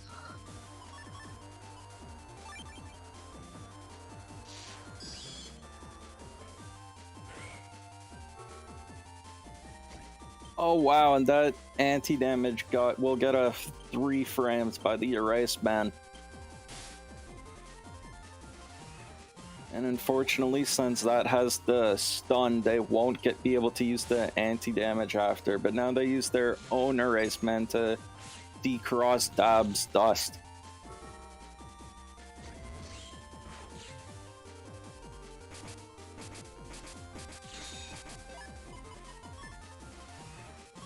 Yeah, Master putting out some pretty solid damage there.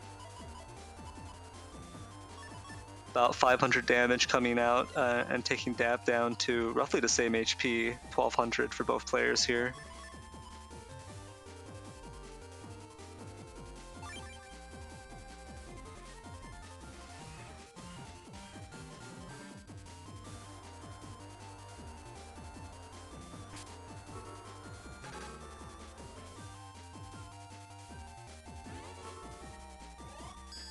Hot Batch getting dropped on Master here.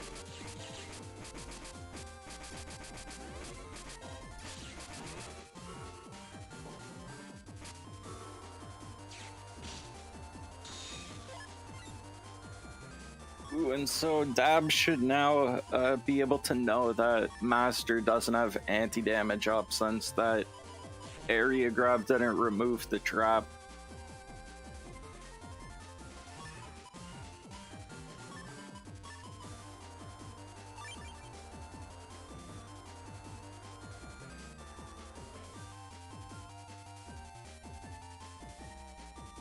Yeah, and it looks like Master's gonna try to remove Dab's anti-damage here with Scrap Banish. Also secures the full forward area into the anti-damage. Ooh, but Dab is answering with their own combo here.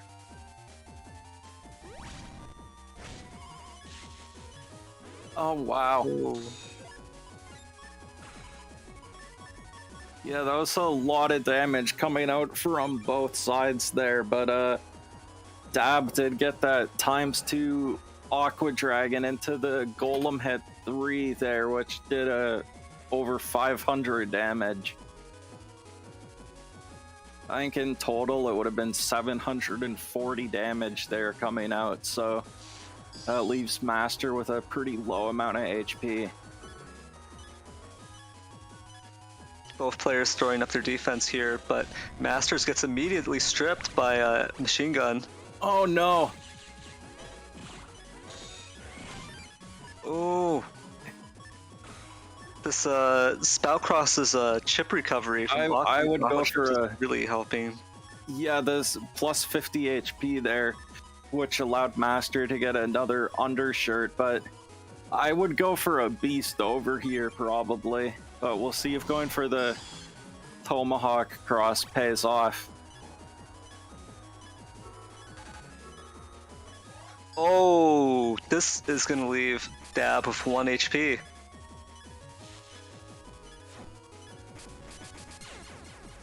And the bees finish it off. Wow, a really volatile matchup here. Both players throwing out really huge combos. We're seeing those freeze train arrow combos and the charged aqua dragons coming out from Master, as well as a full freeze break combos coming out from Dab. So both of them just taking the full brunt of each other's combos. Dab going into Dust Cross to suck up these rock cubes turn 1.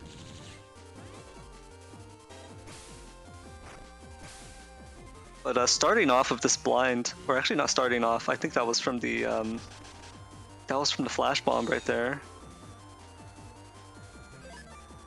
It does stop Dab from lining up those rock cubes.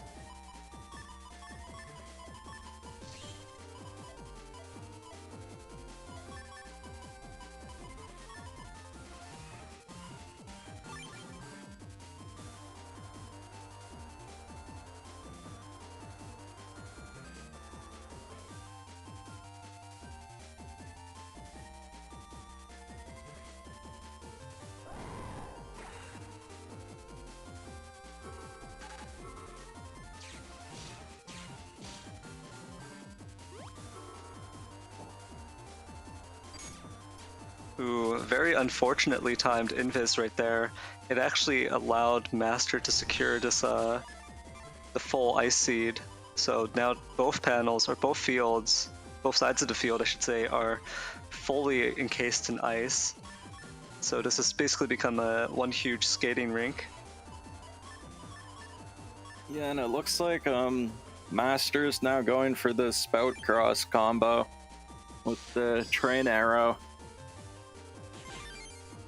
Ooh, and unfortunately, Dab stepped into the back, so they take the max amount of hits from that train arrow.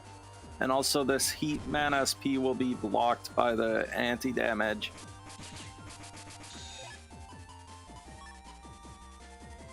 Yeah, so it looks like about a 600 HP difference, but you can't count Dab out yet, especially with this current field. And Master, having already gone into Tomahawk earlier, no longer has Status Guard available, and that does mean Dab has access to those freeze break combos.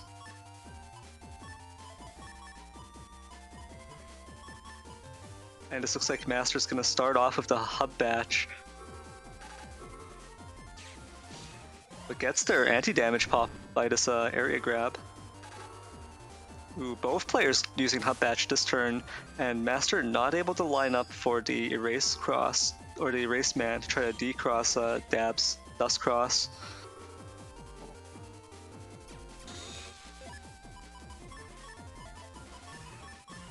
Master using Full Cuss to go straight into this next turn. Yeah, and the other thing is Master has now lost their Spout Cross. So that means no more ×2 charges on all those Bubble Stars or Aqua Dragons.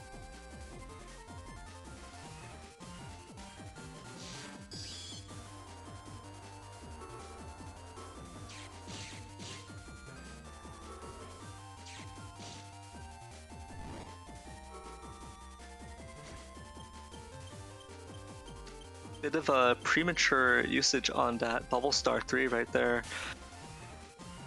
Maybe could have been sequenced a bit better with the Elect Pulse first, but now Dab lands that full freeze combo. Yeah, the Wind Track into the Lance, back into the Ice Dragon, and into the Golem head there.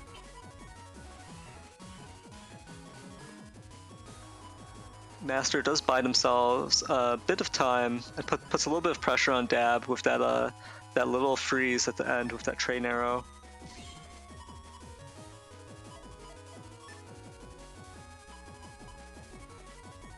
Yeah, and with this Slash Man SP, if that connects while Dab is still in Tengu, that would put them down to 1 HP.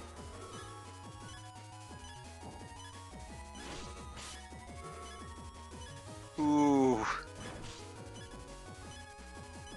Again, we're seeing that Wind Rack Lance combo into a deletion there, so Dab takes that second game. Yeah, I think when they used that Blast Man, that Buster Shot must have already been coming out, because normally that Blast Man would have left them blinking. Yeah, that was a pretty weird interaction. Player Zero in Twitch chat does say it's because of the drag, and yeah, I guess that makes sense.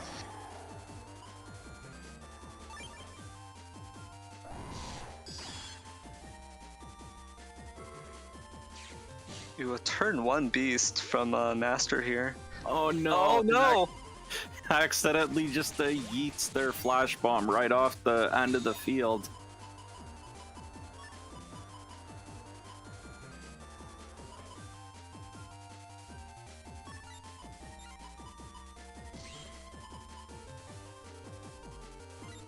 Yeah, whenever that happens, I imagine it just falls onto falls onto the path of like a poor normal Navi or someone walking around right below. And then they just have their day ruined. Yeah, just see an object just land on you from out of nowhere. So we'll see if Master's able to get this. Ooh, they do. They get the ×2 bamboo sword. Yeah, really hefty 300 damage hit right there. Bamboo Sword is a pretty solid chip. Oh wow, and they have another one here, which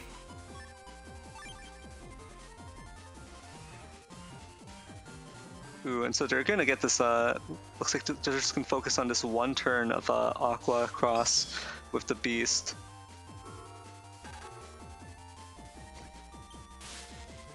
yeah, I'm still really not sure if I agree with this because now they won't have access to Spout Cross for the rest of the game with all their Aqua Chips. Ooh, they just managed to avoid that Element Man Elec.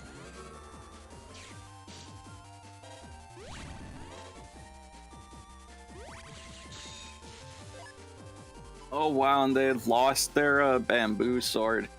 That got cancelled by the Beast Out ending. They did get a lot of damage from it though. Dab is now down to under 400 HP already. Yeah, I feel like Dab's play that turn was pretty interesting in the way they were trying to avoid the freeze and trying to minimize the damage taken, but they still ended up taking just so much damage from those combos.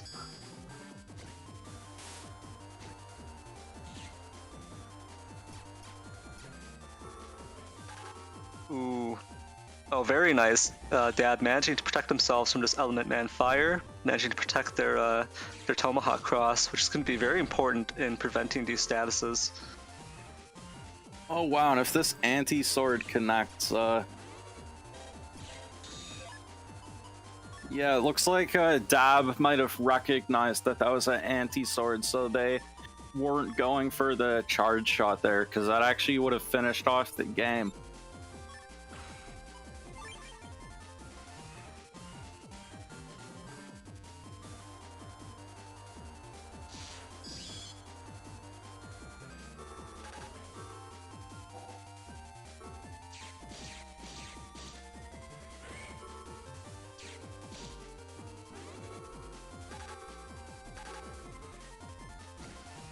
Ooh, this is going to bring Dab down to 1 HP.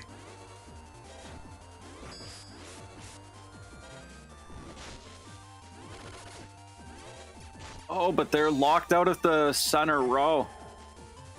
Ooh, and there it looks like they might be going for a beast over to finish the game, but I think Dab still has their recover 300s. Going for a beast over here is very risky. Yeah, Master does still have a decent chunk of damage left, so if Dab doesn't pull both recovery 300s here, Master might be able to close it out anyways. Oh, the Oh, life aura.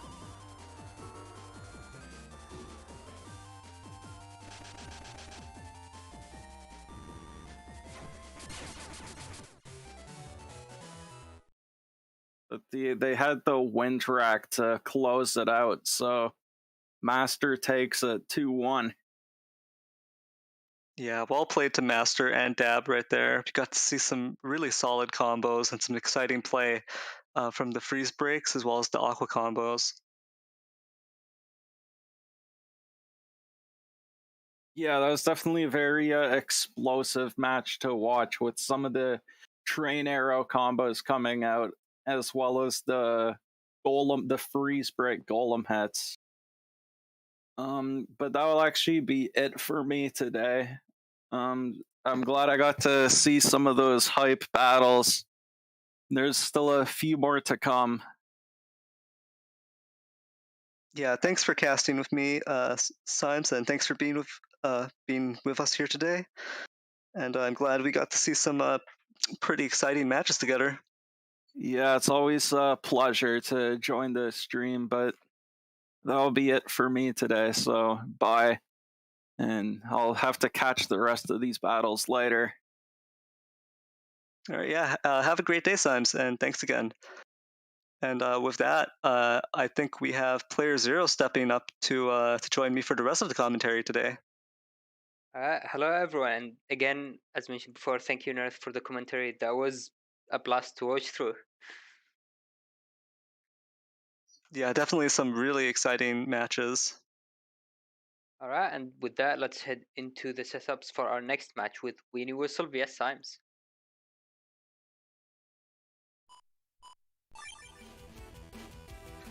Yeah, so Weenie Whistle running this the V code Gregar setup. In fact, both players running Gregar. Chonk Gregar coming out from Symes here. So with the Buster stats and the 2200 HP start, and actually kind of interesting setup here. It is a triple Element Man setup. So Element Man Star, Element Man EX, and Element Man SP coming from Symes. So there's a lot of options there. Element Man, an extremely versatile chip, extremely powerful. You can remove Sanctuary with it, get rid of Holy Panels, you can freeze your opponent, you can convert everything into grass to combo with fire. You can target and break panels with the Elec option. And you can also take down your opponent's Tomahawk Cross or get the double damage on grass with Element Man Fire. So really, really solid option in Element Man. So having 3 copies of it, thanks to having 1 copy of each version, does give Symes that added utility.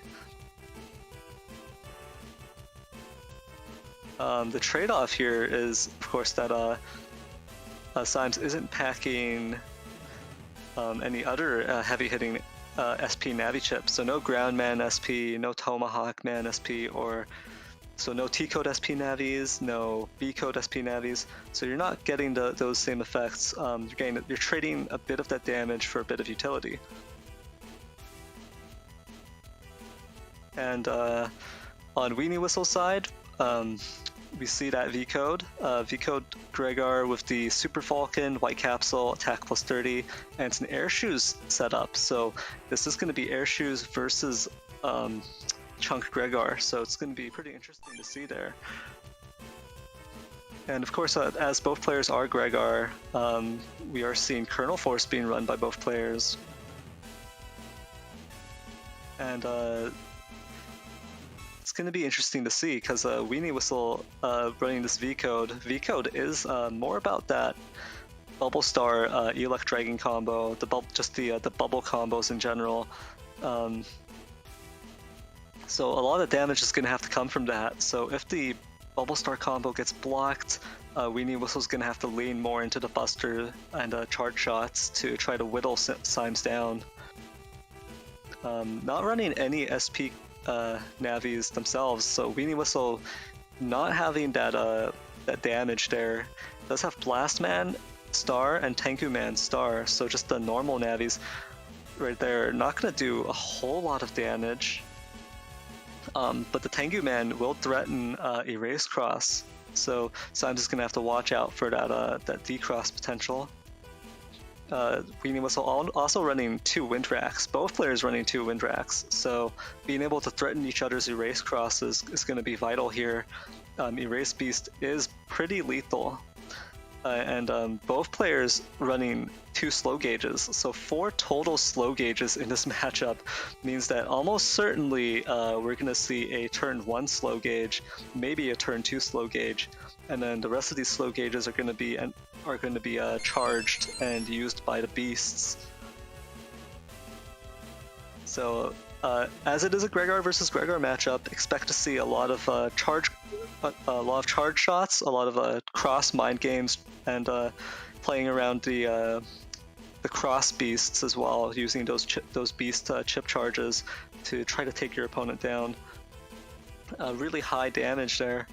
Some Coyote in Twitch chat asks, does Weenie have no tag /reg? That is correct. Weenie Whistle opted not to use any regs or tags. And so regging and tagging your chips can be both a blessing and a curse, right? So if you have a regged chip, your opponent always knows you're going to have that option available at the start. There's a little bit more uncertainty. Uncertainty if you don't have any regs or tags. So that is both uncertainty for yourself and also uncertainty for your opponent. So it can be a double-edged sword right there, double-edged blade. And So yeah, that is going to be the matchup right there. And before we head into it, we did receive some donations here. So we received a $59 donation, a huge donation here from T James 95. So thanks a lot, T James 95, for supporting the stream and supporting the community. And we received $5 for a commission for Mars here. So and it came from Chocola. So thanks a lot, Chocola. And I believe that was our most recent donations. Yeah, and with that, I believe we're ready to head into the match. Thank you again, everyone, for the generous donations.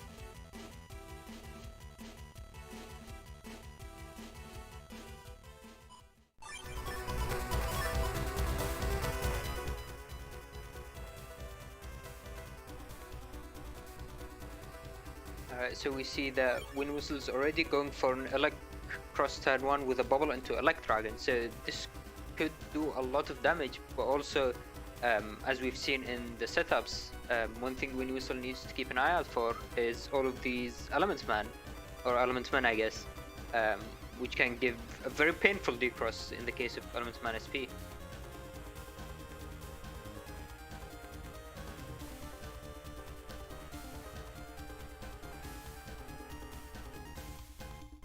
One play that Symes could go for is trying to set up Elementman Grass, for example, to start with, so normal Elementman, and then bait out any defense from Wind Whistle, any potential defense. So to wait for a TFC, that's one of the mind games that I really like with Elementsman, because if, for example, Elementsman does connect with the Star version, then if Symes has the upgraded SP version, he could go for the Elementsman Fire, which would still do the 2x damage. Would apply flashing, but things like that can be very dynamic during the match. Yeah, definitely Element Man, just extremely versatile. And Symes experimenting with it here, so area grab comes down for Weenie Whistle, followed by the bubble combo, which connects. And the Erase Man miss, unfortunate from Symes. And these broken panels or cracked panels are as well going to be rough, though he does fix them with the Elementman SDX wood and gets the decross. Ooh, Weenie Whistle managing to avoid all of the machine gun 3 shots right there. Actually, I think it was a normal machine gun 1. Yeah, I don't think. Yeah, so that was one of the tag, or the only tag machine gun, or the only machine gun that Symes ran.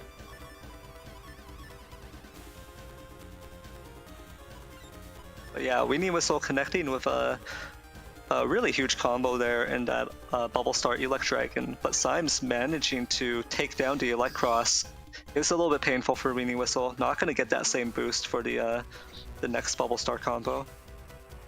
Ooh, so Symes now is going into Slash Cross, which means he's going to pressure very heavily on area. Or maybe he has the Elect Sword as well, which one of the abilities for Slash Cross is you can hold A to charge Elect Sword chips, which makes them fly through the field. Ooh, Symes taking that Blast Man off of the Holy Panel there, on the Grass Panel actually, so both players almost identical in HP, just 10 HP off actually. And of course Symes does have the recovery 300s in the bag, but still quite a loss here, taking 1200 HP quite quickly, while Weenie Whistle has taken about 450. And now Wind Whistle is also on Holy Panels, though with all of the Elementsman chips that Symes is running, these Holy Panels might not last for that long, though they are proving very useful for this turn at least. Ooh, Judge Man not connecting for Symes here.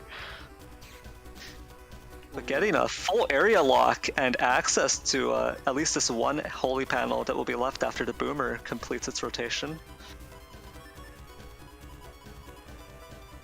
Oh, but Weenie Whistle does have this this Kernel Force combo in hand. looks like they might just go for the area return. So they're going for this grab revenge into an area grab. Yeah, I don't think Loading we've up on seen that first. the wind rack already, so Winusel might be trying to play around that. I mean the life aura, sorry. Oh wow! Symes with a very well timed anti-damage there. Ooh. Very nice defense. That blocked a lot of damage, though these solar panels are still going to go. But now the field is grass, so Symes could take the double damage charger, as you saw there. Ooh, and another invis at the end of turn. It looks like Weenie Whistle is looking for this wind rack into Super Vulcan combination. It wouldn't be quite enough, I think. I don't think there was an attack plus 30 in there, but it will leave Symes very close to death. Yeah, and I believe that Winwhistle can also chip charge. I think there was an area grab they took at the end to deal that last bit of damage to bring down Symes to 1 HP and maybe try to finish it with a buster shot. They can land everything. Yeah, so we'll see whether or not Symes has some defense here. I'm not sure if Symes has used both recovery 300s yet. I do remember at least one getting used earlier. Ooh, that life aura. Oh, Nice. And that chip charge as well.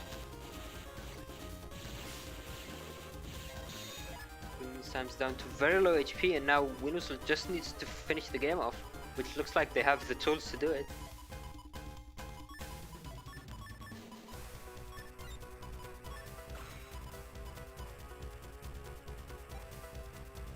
We still have to keep in mind though, Symes always still has that Q force that could potentially just finish the game like that, so you should never try to risk it. yeah, definitely would be smart to try to go for the quickest option to finish Symes off. Ooh, the unfortunate TFC. The books would have been enough with that extra air grab. And recovery coming down, though it looks like Symes doesn't have any way of dealing with the life aura. Oh, and this rush is going to be pivotal here. This might let Weenie Whistle finish it off. Ooh, nice. Oh, and that's it. This Tengu Man will do 140 damage and finish Symes off. Yeah, that was actually very nice from Winnie buster shotting until Symes was below the threshold, because Symes does have undershot, which means if Winnie Whistle had mashed that Tengu Man, then Symes would have been at 1 HP with flashing, which could have given Symes the opportunity to do more things afterwards.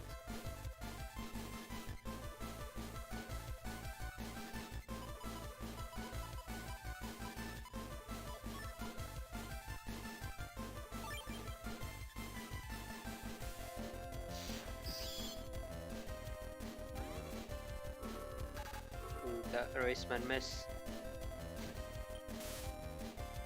Yeah, Weenie Whistle ducking down right behind this ice cube. Ooh, that Oh. double hit. 2 hits. And the extra beehive as Oh. well, very nice.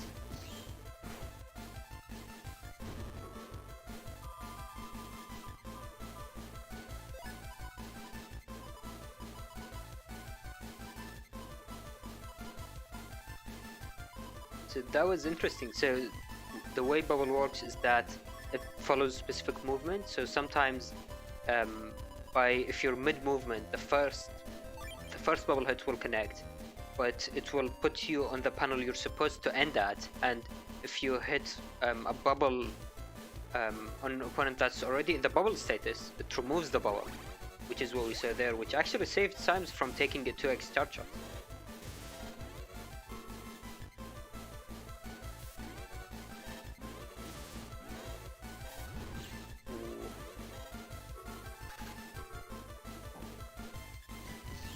Waiting for the TFC on the invis, and now there goes that Sanctuary. We've already seen 2 of the Element Man and Element Man EX, I believe, from Symes.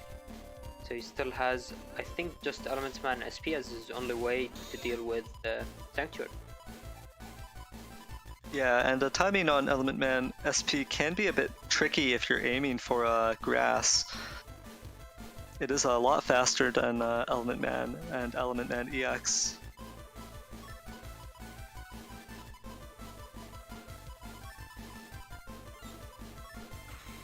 Ooh, looks like Winwhistle is debating going into Charge Cross instead, which would reduce the risk of them getting decrossed by the Element Man SP, but then we'll lose all the advantage from the Elect Dragons, which I don't believe we've seen any of. Ooh, the double Sanctuary. Ooh, Rush comes down, and Symes is going to end up paralyzed here. Nice. Weenie Whistle sneaks in that 70 damage. Ooh, very nice movement from Winwhistle, avoiding the attacks and landing their own, but now they have the Element Man, so they... Let's see if they go forward. Looks like they did, so both Sanctuary fields are gone now. Ooh. Oh! That's always the risk-based machine gun. Oh, nice. Though they managed to land in a charge shot, which both did double damage and removed the full synchro from Symes. Yeah, Symes may be getting a little bit greedy there, not just hugging that holy panel that they just put down, but trying to avoid the charge tackle entirely.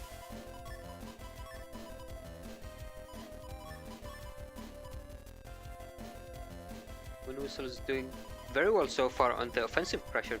They're ahead on HP, even though Symes started with quite a bit more, and I believe we've seen at least one of the recoveries from Symes.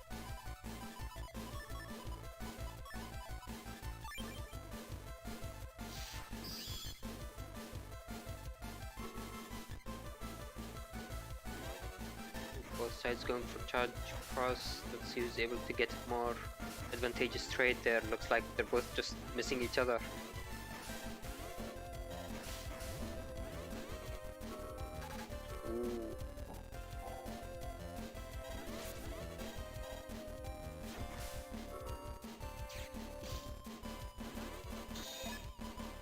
Ooh. Symes not able to secure the full +1 area.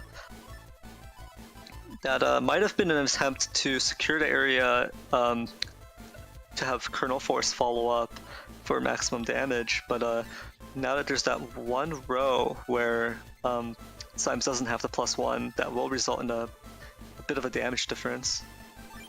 Winnie going into the turn with no defense at all, though looks like there's no beast out from Symes, which makes Kernel Force quite a bit unlikely. There could still be the Element Man SP, I don't think we've seen that.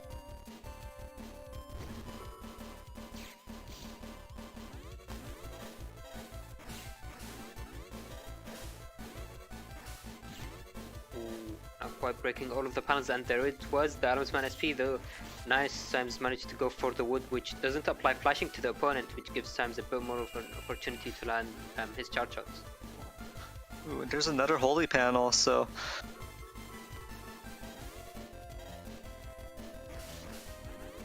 Oh, and Symes catching Weenie Whistle this time on the grass with a charge tackle. So paying Weenie Whistle back a little bit for that previous exchange. Ooh, but this is looking like a very big turn for Winnie, so they could either go for the Q-Force or they have Bubble into the Elect Dragon to maybe deal with the Holy Panel. Though I mean, if they go with Q-Force, the Windrak would push Symes off the Holy Panel, so that I think would be enough for game, especially with that +30.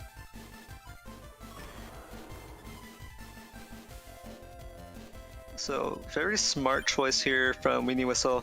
Also choosing the Beast this turn to make the Kernel Force a little bit less obvious on the next turn, I suppose. And enable a little bit more. Symes could have his own Q-Force coming up soon, but these broken panels will make it very difficult to do maximum damage. Oh no, the Gandel Soul coming in as well.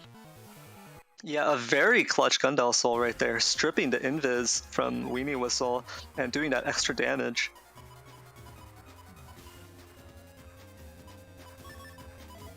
That will take us into game 3, and starting with the grass field and these cubes, so we'll see which cross that makes both of them decide to go into. Yeah, and Weenie Whistle has this Blastman star, so potential for a 240 damage start. Pretty big here, and that would be a pretty solid usage of the Blastman. I think the one thing Winwhistle should keep in mind in this position is that they want to TFC the Blastman, because otherwise Symes can TFC Elementsman SP, for example, and take the advantage of that grass panel.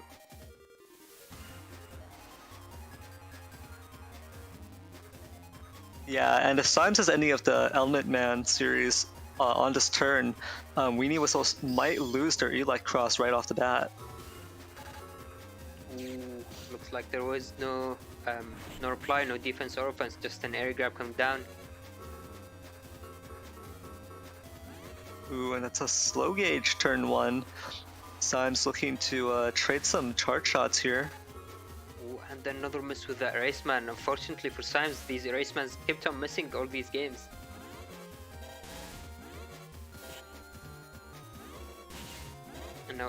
And now Symes is hiding at the very back, because you see that big boulder at the end there that would block that bubble star.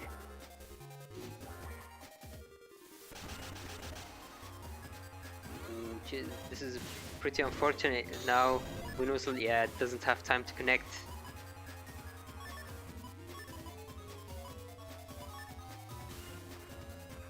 Yeah, definitely Weenie Whistle getting some good charge shots in there, but not able to actually connect the Bubble Star Elect Dragon combo. Ooh, Symes going into Slash Cross, but that broken panel is going to limit his movement severely.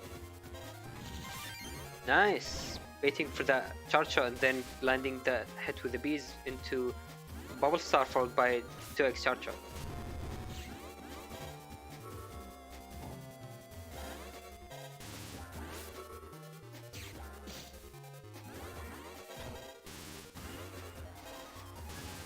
Very nicely played from Winwhistle so far this game. They're pushing up that advantage very heavily, especially and now going with the Boomer and Elect Dragon one. Symes is blocked into these panels.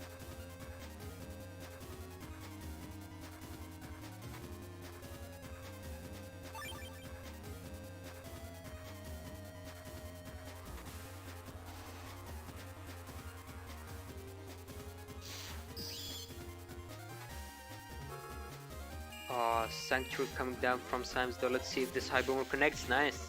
And the double hits as well.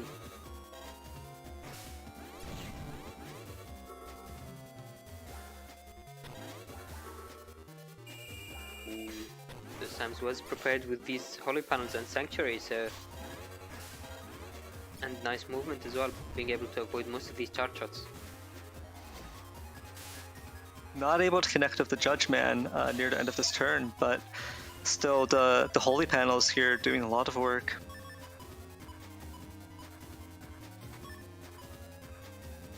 Yeah, and while it does seem that Winwhistle is in a very good position in terms of HP, don't forget that Symes still has a lot of his very big hitting chips like Elementsman SP, that Q-Force Gandel Soul combo that we saw in Game 1, and I believe both recoveries as well haven't been used. Yeah, but it looks like Weenie Whistle is looking to take advantage of the slow gauge. Ooh. Or might go for this more defensive turn, seeing this HP difference and wanting to keep it. Ooh, counter hits coming down with that machine gun. Symes being a bit greedy of the holy panels, taking that full damage hit.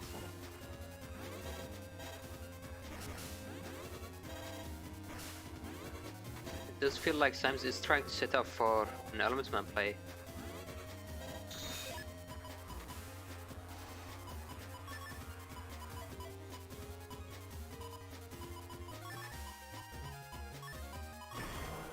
And Tetrahydra in chat is asking if you, in Twitch chat, if you wind rack a player with air shoes, do they get knocked over the broken panels? And the answer to that is yes. So because they have air shoes, then it's as if the broken panels aren't there. But if they don't have the air shoes, then obviously broken panels will stop them.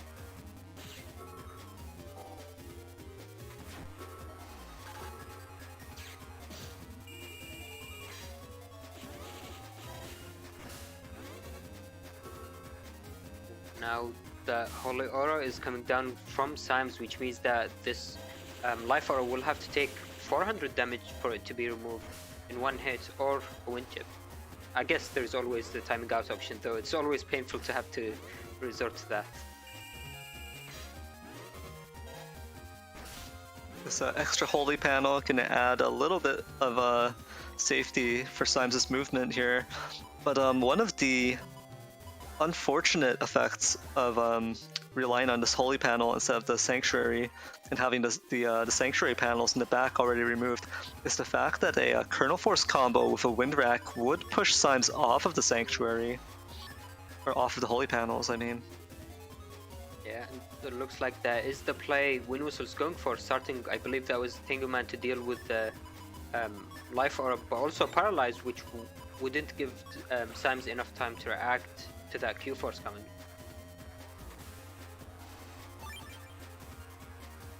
This could be enough for game if Symes doesn't have any more defense. Ooh, one area grab though, would that be enough to deny that win for Wind Whistle?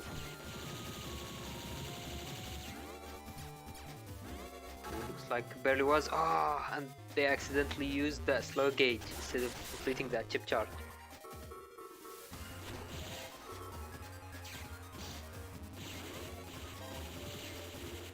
Symes very low HP. The Element Man SP is going to connect. Nice, it does with the ice as well. So Symes will have time to land in a charge shot for 2x damage, bringing down Wind Whistle's HP to very to much lower amounts. But is he going to survive? Ah, that's game.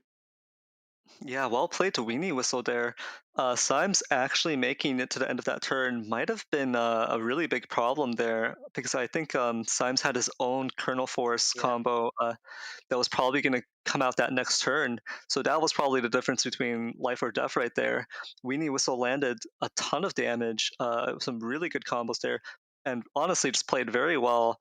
But just being able to close out that match at that moment was probably...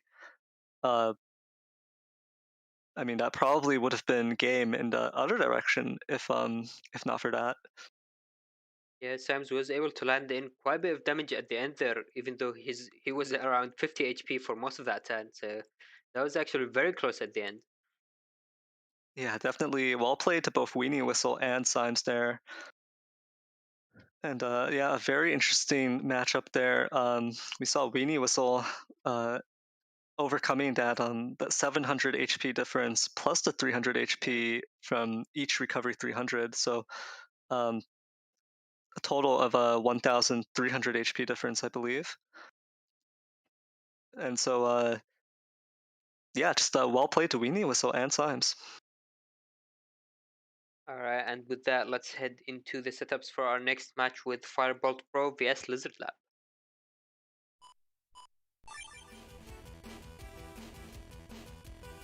Yeah, so we have seen Firebolt Bros B-code here in Gregar before, and it is another Gregar versus Gregar mirror matchup. So the interesting things about Firebolt Bros setup is the fact that there's no slow gauge does make it a little bit strange. Usually with a Chonk Gregar setup, you want to have slow gauge in there to just be able to brute force your opponent down with your crosses. And if your opponent doesn't have to answer to the cross you chose that turn, that just gives you free reign for that, at least that one slow gauge turn, to just line up with your opponent and smash them down with those heavy hitting charge shots. But no gauges on either side actually for this matchup. So no slow gauge, no fast gauge, no full cust. So this is just going to be played as a normal gauge matchup. And it is, as I mentioned, Gregar versus Gregar. Lizard Lab on the other side having attack 5, charge max. So yeah, just the maxed buster stats there. 1400 HP, which you don't see too often in Gregar. And it's a bit of an interesting setup because it's got Tango as well and Float Shoes. So a lot of interesting Navicust parts here. Float Shoes, of course, very useful both for avoiding the sliding effect of ice, avoiding poison damage from poison panels, and then avoiding turning cracked panels into broken panels. So, and then of course Tango does give you that extra shield, extra barrier, and the recovery. So, and in Lizard Labs folder, we see this J code. It is a Dest Pulse setup with 3 Elect Pulse 2s, 1 Elect Pulse 1, and 1 Elect Pulse 3, which I think is probably a good setup for in terms of the pulse distribution, because definitely Elect Pulse 2 and Elect Pulse 1, I think, has more utility and more value than the Elect Pulse 3. Even though the Elect Pulse 3 does a little bit more damage, the fact that it leaves your opponent flashing for that period of time, not ideal. And also it has some more end lag than the other, well, significantly more end lag actually than Elect Pulse 2, and then doesn't have the paralysis of Elect Pulse 1. So I think I definitely agree with the distribution of pulses. Yeah, the one interesting thing to keep in mind, I guess, is that with Elect Pulse 1, the chip end lag, which means the time you're stuck in the animation, basically, is long enough where your opponent can mash out of the paralysis and use a chip or do a movement before you can use your next chip. So trying to use something like Elect Pulse 1 into Destroy Pulse isn't usually ideal. You would want to use Elect Pulse 2, which, as you mentioned, is very fast, or the Windrak as well, which can combo very well with the Destroy Pulse. Yeah, that's definitely the case. And we do see as well Justice 1 being in J-code. Lizard Lab has picked that up as well. So Justice 1 just very useful in general for, obviously it cracks off the panels, it does a very hefty hit on the center panel, but it also will easily pop your opponent's anti-damage if you're looking for that, as long as they're on their side of the field. So very useful chip for that purpose. And 2 Recovery 300s also in J-code, so... and so yeah, unless you have anything else to comment on, I think that's all I have to talk about these setups. Alright, well, with that, let's head into the match and see how it plays out.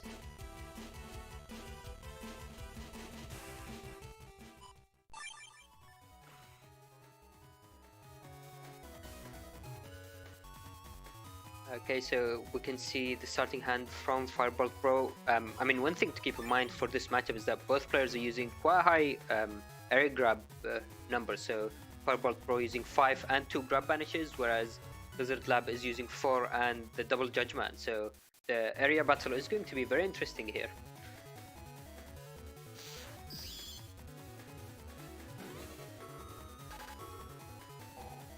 You turn 1 Life Aura from Lizard Lab. It is going to shut down this early Machine Gun 3. Yeah, though thanks to that area grab, there is no position that allows a confirmed charge off connection for Lizard Lab.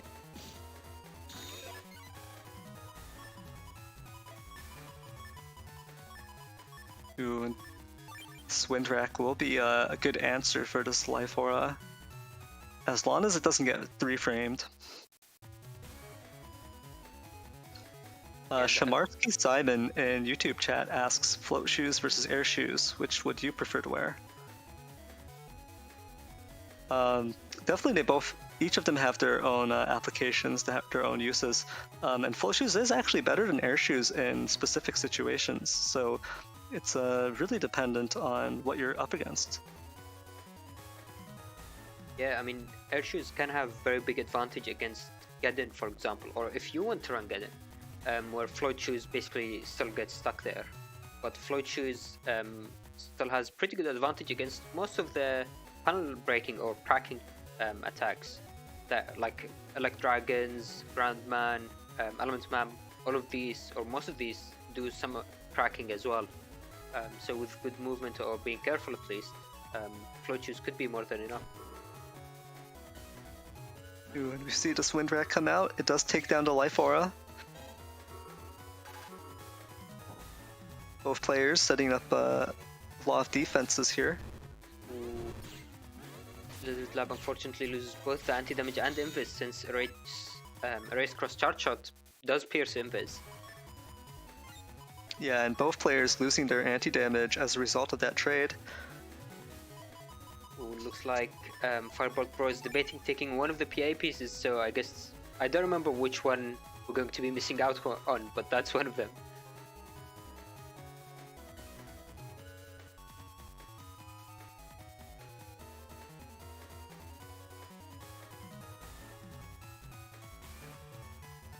And going into Slash Cross, trying to capitalize basically on the area, and also if they end up losing the area to a Judgman or other area grabs coming down from Lizard Lab, then Firebolt Pro would be able to chip charge that, I believe it was a White Blade, which will allow it to go through the field and basically confirm connection.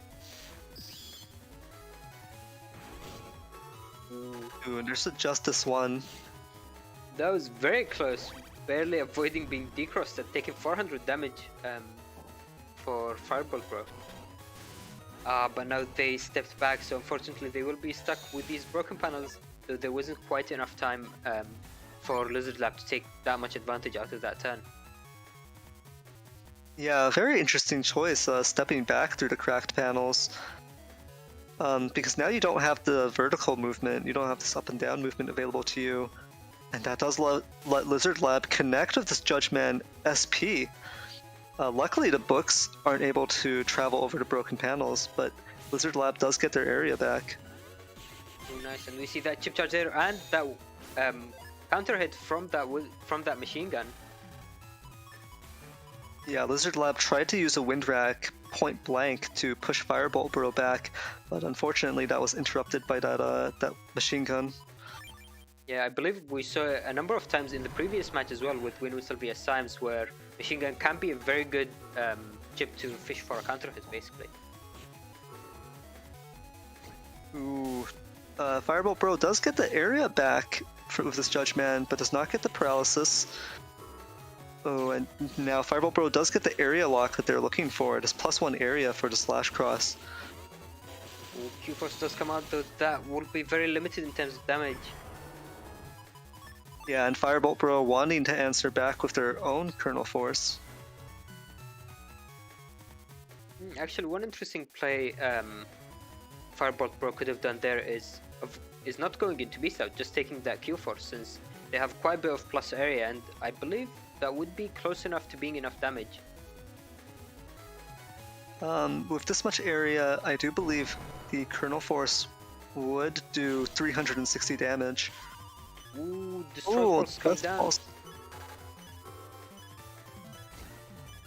Into an Eraseman. Does Lizard Lab have any more defense though? Oh, looks like they don't. That Kernel Force does connect into a game.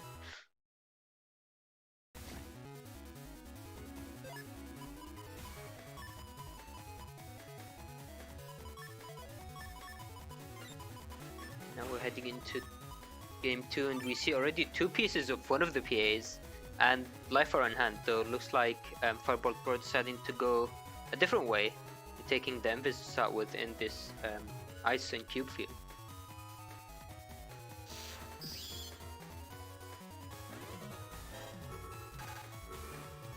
Ooh.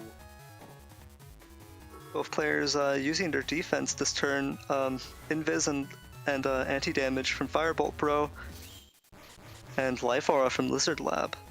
But Firebolt Bro does not have the ability to take down this Life Aura this turn. Yeah, I'm not really sure if Firebolt Bro meant to go for that wood element, because I don't think they have any other fire chips to take advantage of that to remove the Life Aura, for example. Yeah, that's true.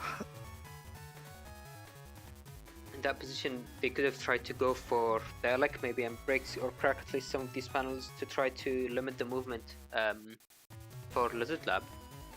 But there is that Wind Rack and looks like it does go through, and another counter hit from a machine gun.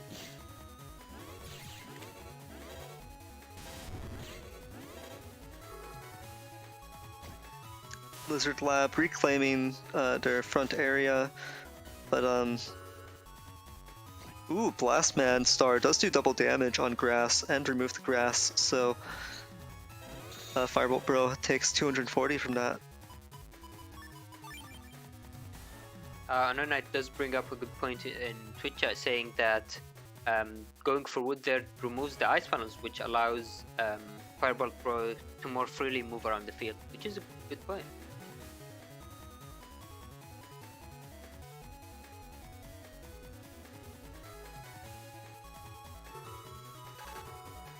Looks like both sides taking their air grabs this turn, though one thing to keep in mind is that Fireball Pro might end up trying to use these air grabs to land one of the, or multiple of the Elec Pulses, since especially with Electros they gain a plus 50 boost, which does really add up if you have multiple of them.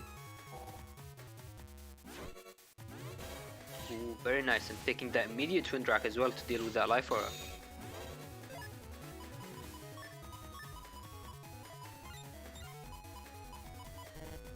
Yeah, Lizard Lab and Firebolt Bro just trading charge shots here, but it isn't necessarily a great situation for Lizard Lab, seeing as how they have significantly less HP.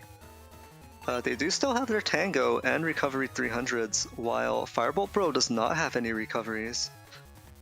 Ooh, and looks like Fireball Pro is going for that double hero, I believe. And one thing to keep in mind with Tango is that it doesn't activate if you are in paralysis or you don't have control of your character when you reach the HP threshold, which looks like that will happen this game. Wow, so double hero does close that out. Ooh, And nice. that is the set going to Firebolt Bro with a double hero finish. So Yeah, that's actually one of the pretty rare situations, I'd say, where using the PA was quite a bit better than the individual chips. Because if, for example, Firebolt Pro used the Elements Man, I mean the Proto Man, or any of the Sword chips, then they would have put Lizard Lab into the Tango threshold, which could have very much changed the match. yeah, and you don't see a double hero finish every day, Yeah. so pretty rare. So well played to Firebolt Bro and Lizard Lab, and a very nice finish there with that double hero. All right, with that, let's head into our next match with Drugs Are Bad vs Desmond.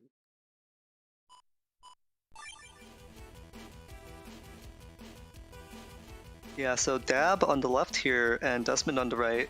It is Falzar versus Gregar, and we have seen both these setups before, I believe. So it is the I believe this is the freeze break combo from Dab versus Desmond's V code. So not sure there's too much to talk about in this specific matchup. Freeze break can be extremely lethal for a Gregar player who isn't wary of it, especially if you get caught in a slash cross. You're going to take, I believe, 750 damage. Yeah. Yeah, so that freeze break becomes 500, and I believe the D cross, the times 2 from the slash cross, doesn't multiply again, but it's an additional 250. So 750 just from the Golem hit alone after the freeze applies. And you have to keep in mind that Gregar does not have status guard the way Falzar does through Tomahawk cross. So Gregar does not really have a solid answer to freeze break combos like that. So it is a bit more dangerous there. Yeah, and I mean, I think that's one really big thing to look out for is basically the cross matchup between them. So Drugs Are Bad would ideally want to go into Spout Cross for the Aqua Dragon ×2 or Tengu Cross to pull the opponent into that Golem hit. But looking at the other side, so Desmond has these Elect Dragon bubble combos which deny Drugs Are Bad's Spout Cross, and Desmond also has Tomahawk SP, which could deny the Tengu Cross. So there is this basically going to be mind games starting from even before the match begins, when they decide which chips they want to take and how they want to play their turns. Yeah, definitely, like you said, the cross mind game is going to be very important here.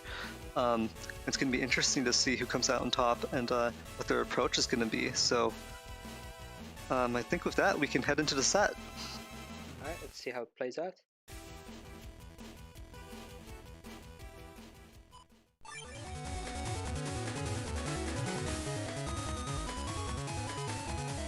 So we we are starting with a cube field, which could actually be very interesting for Dab if they decide to go into Dust Cross at the start.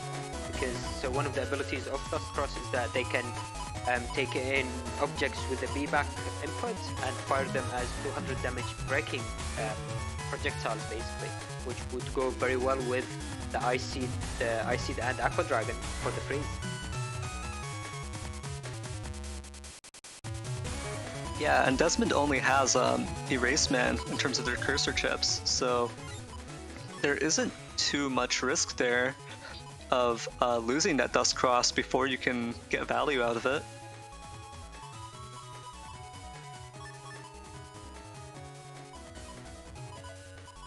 But yeah, like you mentioned, Desmond does have those Bubble Star Electragging combos to watch out for, and Dab is going to have to think about whether or not to go into Tomahawk Cross at any point to try to stop those, or whether or not they just want to tough them out. So it looks like Dab is playing it a bit safer and just going for a simple turn, taking that Hitman SP, maybe trying to get some extra damage there. Oh, that was an erasement, sorry. I guess that is one way to land these cubes, so this will confirm one of the cubes as well.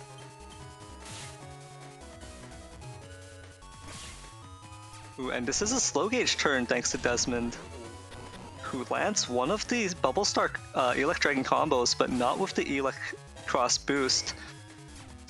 Dab not playing it slow there, not trying to use charge shots to hit Desmond there, just firing off that other cube and unfortunately not connecting with it.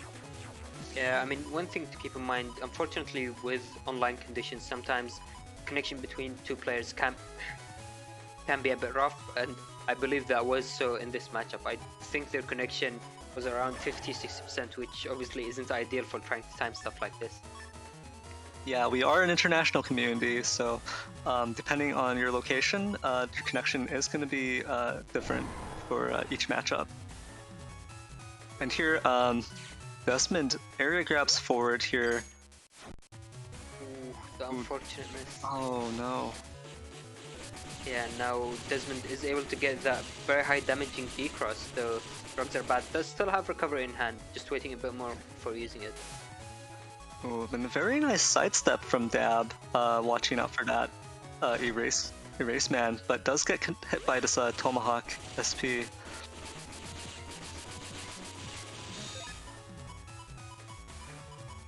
So there was no Tengu Man SP on that same turn, so Dab will still have to watch out for that.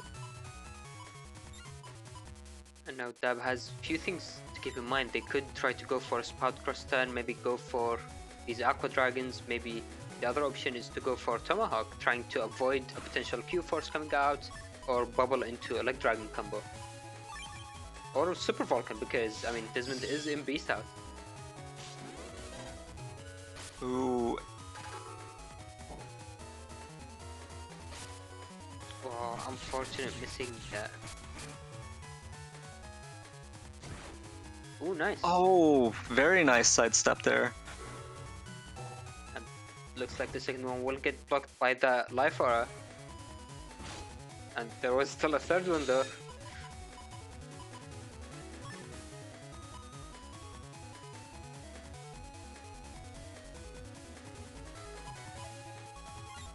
Dab's HP is getting really down there, but we do see that freeze break combo, and looks like they are going into Tengu Cross, so they are probably looking for a D Cross as well, or maybe it's another way to confirm pulling the opponent into the break.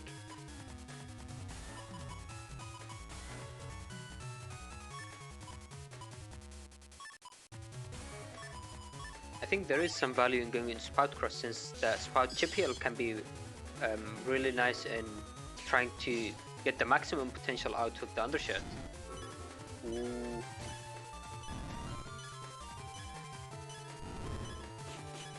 Let's see if the Wind Rock does connect. Very nice. Q-Force is coming out though. Ah.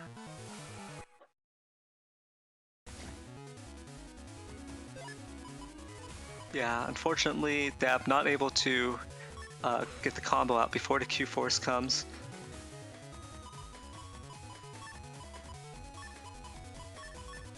that will take us into a game 2, but this time we have the grass field, so let's see if Desmond is tempted and goes into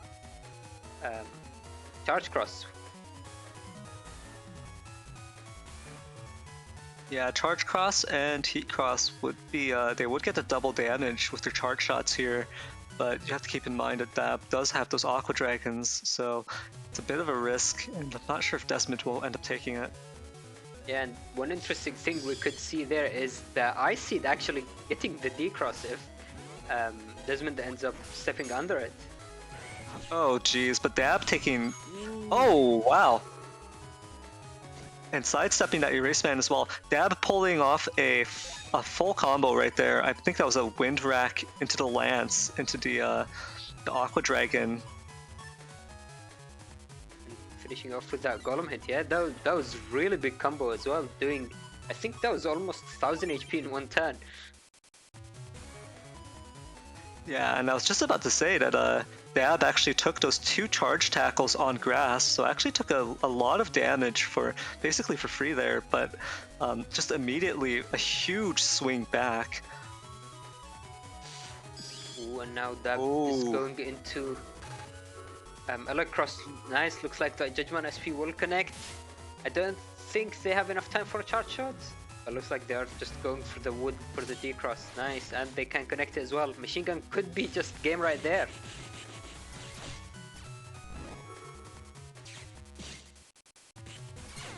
Ooh, nice. The very quick finish.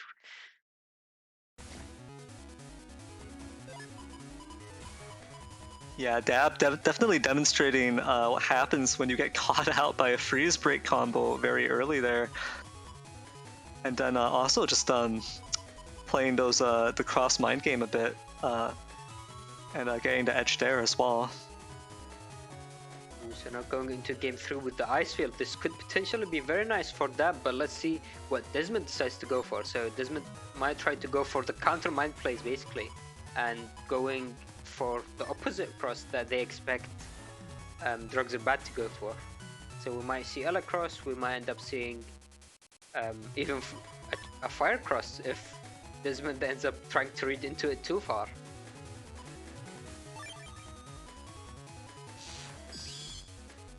And looks like that did happen. But, though Drugs Are Bad doesn't quite have the punish for the play from Desmond. Unfortunately missing both cubes, and looks like this will allow a charge shot to connect. Judgment connecting at the very end of turn, very nice. Ooh, and Dab sneaking in those little P shots there, each one doing 2 damage with that attack +1. And so it seems trivial, but every little bit of HP might matter in the end. Yeah, I mean, we've seen plenty of matches where it came down to like 5 HP or something, so you never know.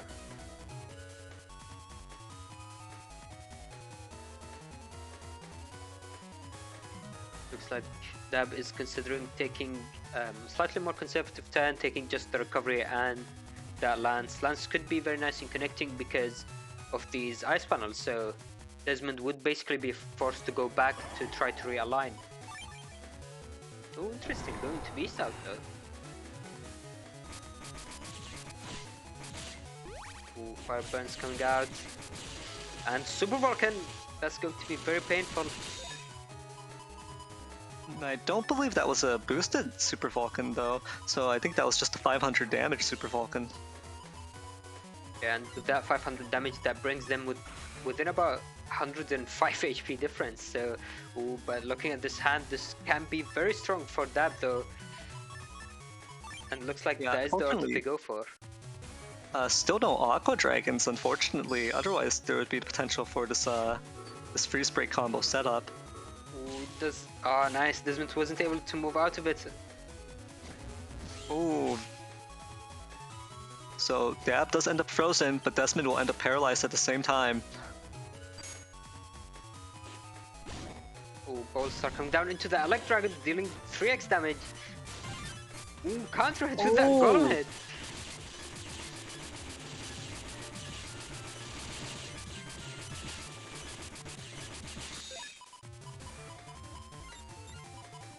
And a very interesting interaction earlier that turn. Dab actually stepped up onto the ice panel, which meant that the bubble star froze him instead of bubbling them, and that actually made the difference. I think Dab might actually have been at 1 HP. Might have been facing deletion that turn if they were bubbled into that Elect Dragon combo. Ooh, I did not stand another Oh. counter hit. I didn't actually see what that counter hit. I think that was a wind rack. I'm not too sure. Yeah, I'm not 100% either, but the air shoes instead of float shoes on Desmond, you can see, sometimes float shoes is actually better than air shoes. Not able to center themselves and get this damage and threaten Dab on this turn. Ooh, and Dab does have Tengu Cross left to remove the life aura, so if Desmond can't take down this anti-damage and finish Dab off in time, that will be the end. Yeah, but keep in mind we still haven't seen that Q force. I don't believe so. That could still be very close, especially with the very small amount of HP that Dab has. Ooh, starting with very quick defense. Oh, nice. Ooh. Yeah, very well played to both Drugs Are Bad and Desmond. Yeah, the ending there was very scary. If that bubble had connected, then who knows what Desmond could have followed up with. Yeah, you have to keep in mind that Desmond also has those T-code SP navis, Yeah. so a Tomahawk Man SP could have left Dab with 1 HP and also still vulnerable to a P shot to finish it off. So all sorts of combos could have happened right there. But yeah, well played to both players there. Yeah, these these counter hits were crazy. I actually wasn't able to quite follow what happened, so I'm looking forward to see the clips afterwards from this stream. All right, and with that, let's head into our final match for the day with Honor Knight vs Nara.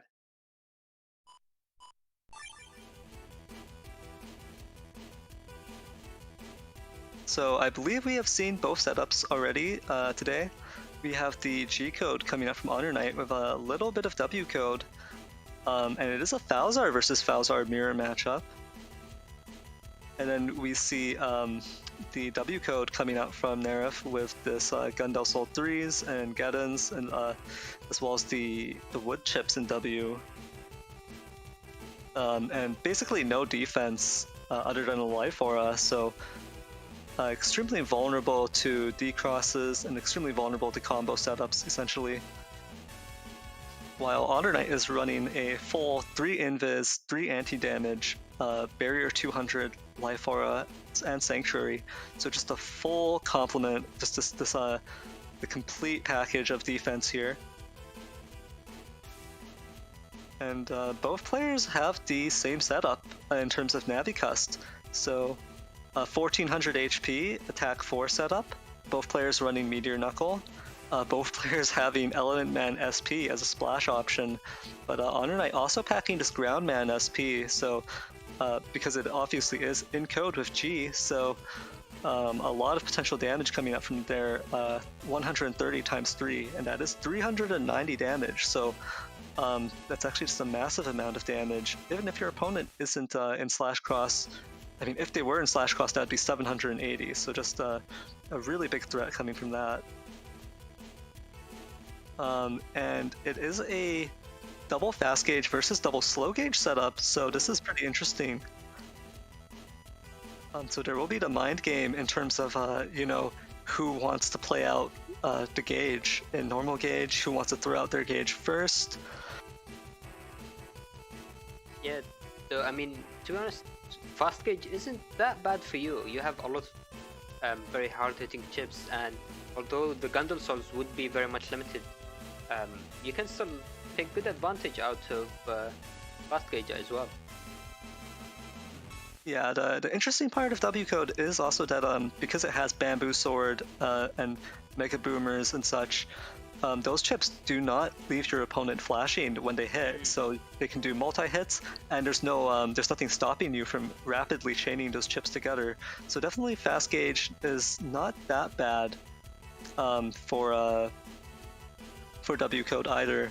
Although I am running those slow gauges because part of the strategy here is that if my opponent does have air shoes or they're making use of Falzar, Beast Out, or Tengu Cross, is that with those 2 panel grabs and my 4 area grabs, I could potentially get the field into a shape where they can't really avoid the Tengu Beast Charge or maybe the Tomahawk Beast Charge, right?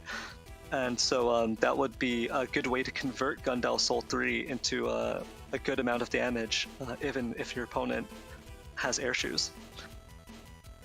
And so that's an alternative to running uninstall and trying to uninstall your opponent's air shoes, which doesn't work against the Falzar Cross and Beast. So yeah, though I mean, to be honest, I am a bit disappointed at both sides running Meteor Knuckles, but no Neo variable at all. Ooh. Yeah, definitely. Neo variable is a really solid chip to pack alongside your Meteor Knuckle. And especially in Falzar, because it's easy to get that cuss 8, or and then once you have both chips in hand, you have that double threat. It also gives you that extra threat against Tengu Cross. So it's true that I'm not running Neo variable in there, and maybe I could fit it in the future. But if you look at my folder. I'm already running no defense, so it's gonna be hard to figure out what I'm gonna drop in order to put it in. I mean, yeah, that is fair. Though the anti-recovery, I mean, I don't think you're willing to part with the anti-recovery. It's basically a nerf staple at this point. Yeah, really, one of the things that keeps the anti-recovery useful in all cases is the fact that it is a null type chip, so you could always beast charge it even if your opponent isn't running any recoveries. Which is probably going to happen this match. That is true. And I think with that we can head into the match.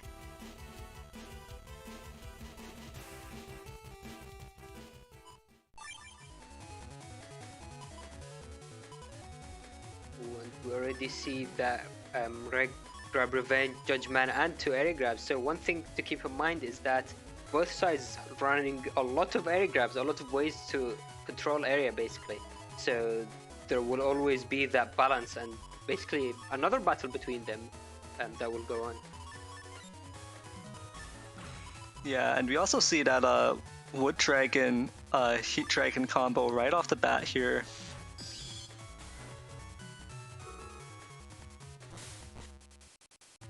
I think this first turn I actually meant to go into Dust Cross, but unfortunately I did not end up doing that.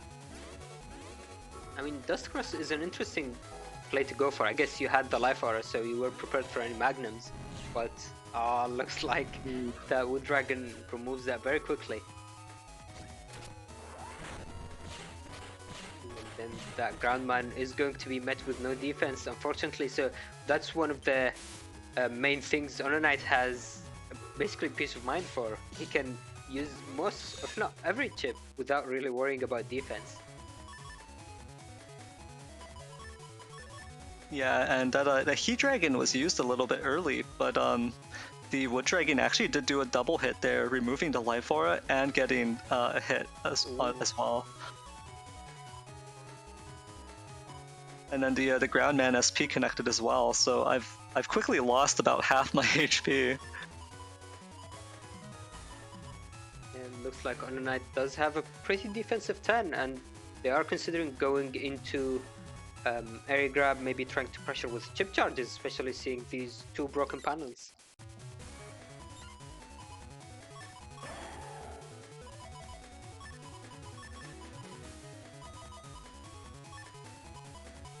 So they are considering the defense. Looks like they are spreading it a bit, maybe giving them the option to either chip charge or use it as TFC.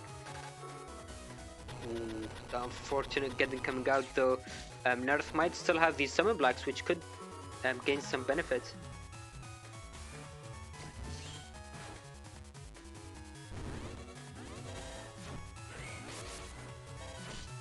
Oh, nice! Using the lockout during the animation where Honor Knight wasn't able to move to land in the extra charge shot, which I believe this is the first time I actually see that happen.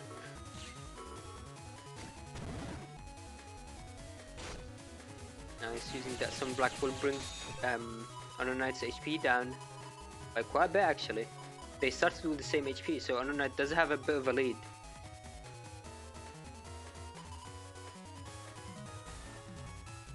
Yeah, Honor Knight pulling this this unregged full cost now though, so this would be a bit of a waste on this turn because they're actually using the Falzar Beast to get those air shoes, and they don't want to drop that too early. Oh yeah, so one interesting thing we could see in this matchup is that if you have air shoes, so in this example in Beast Out, and you lose the air shoes while you're still standing on a hole, then you would be able to move between these broken panels until you step on a fixed panel. So in these panels I guess are being repaired, but in theory Honor Knight could have done something like that if needed. Ooh, unfortunate, both sides missing quite a bit of attacks. And that full cast going through, which will also waste one turn of Nerth's Beast Out, which can be very vital for this matchup as was explained during setups. Ooh, and very interesting here, Honor Knight pulled their uninstall and G-code, but actually doesn't have anything to use it with this turn, so they're gonna have to use up some of their chips and then hope they pull something else next turn. I think they still have a Wood Dragon available to them in their folder.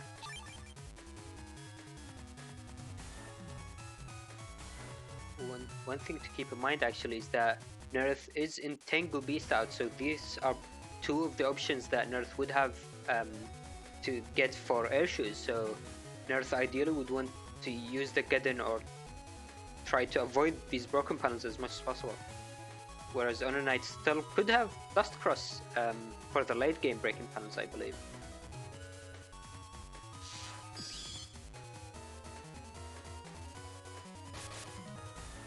Ooh, nice movement, avoiding that chip charge for free basically.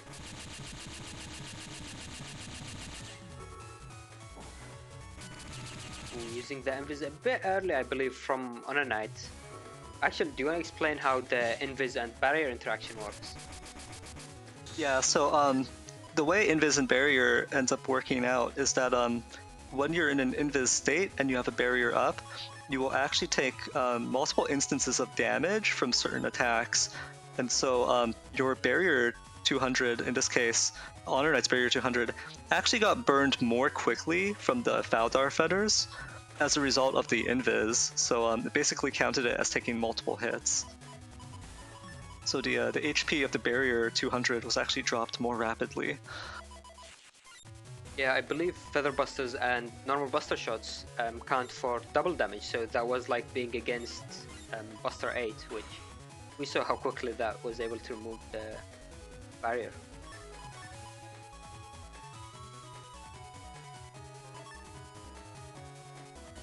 Ooh, looks like Honor Knight is debating they want to go into Tengu maybe to try to play around that Geddon, but they don't really have any way of confirming charge shots, so let's see how this turn ends up going out. And keep in mind that Nerf still has the Wood Sword, so... and nice, that was a good read on that Geddon.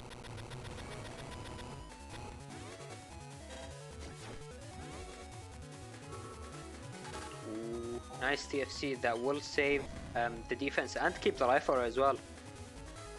And now we know that Nerf is going in W code, which is why Honor Knight is doing that movement exactly to avoid that wood sword.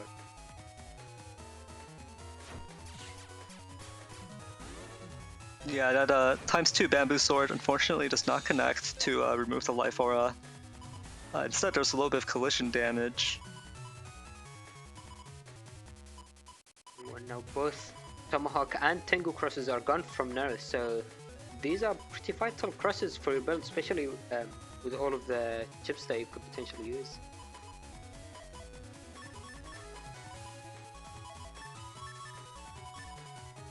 And actually, I believe you don't have any wind racks. Yeah, so this is actually going to be a situation where I have to use this Ah. Element Man SP to remove the life aura. Yeah, that is very unfortunate. That could have been quite a bit of nice damage as well.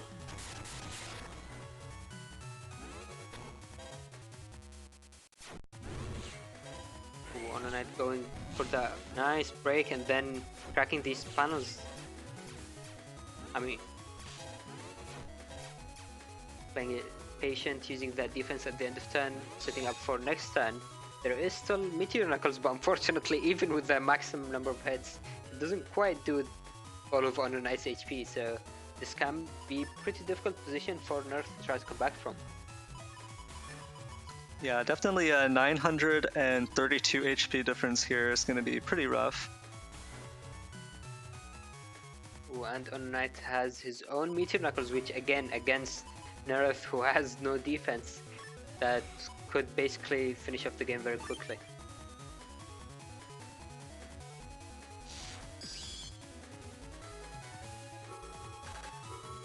Ooh, Magnum coming out the TFC with Meteor Knuckles, and that was enough for game.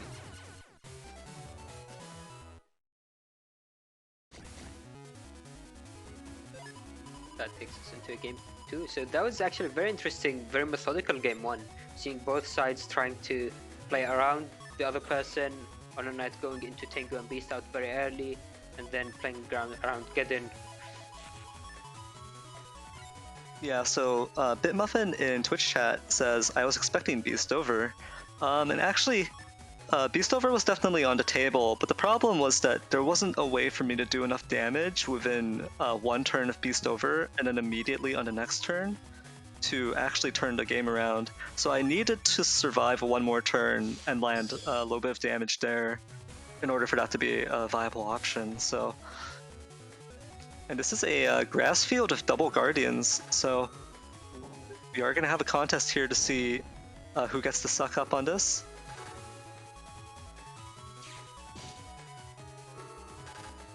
Oh no, looks like the erasement from Honor Knight with the TFC is going through, and looks like Honor Knight will take in these Guardians and probably fire one of them.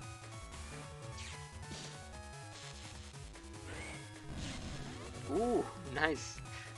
So, okay, so looks like the retaliation decross from Nereth, which denies the cubes from coming out.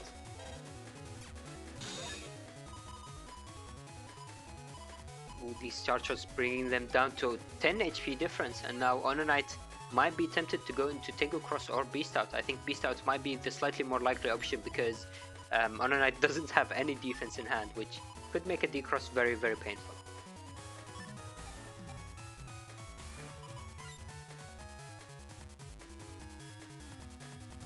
But Honor Knight might also be able to get a decross on Nereth if Nereth decides to go with Tomahawk Cross, especially since the area allows for it, and that Bamboo Sword potential could be very nice. Yeah, definitely either a Bamboo Sword or a Summon Black 3 would be a very good option here. But there isn't really a way to guarantee the right position for Summon Black 3 to land, especially if Honor Knight camps the front. Double Tengu Cross it looks like, so we might be seeing Geddon coming down this turn.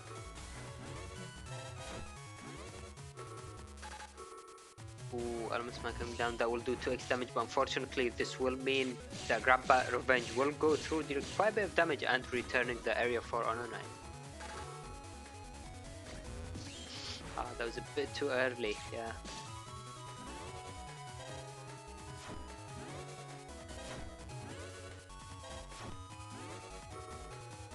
Oh no, the area grab being denied. Ooh, the Meteor Knuckles. Ooh, that was a good number of hits.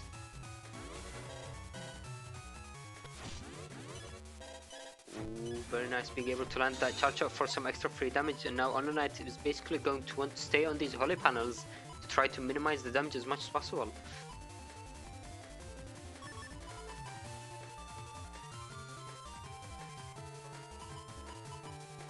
So So that position can be basically a trap for Honor Knight, since that is a very good position for these boomers that Nerth is running to connect with.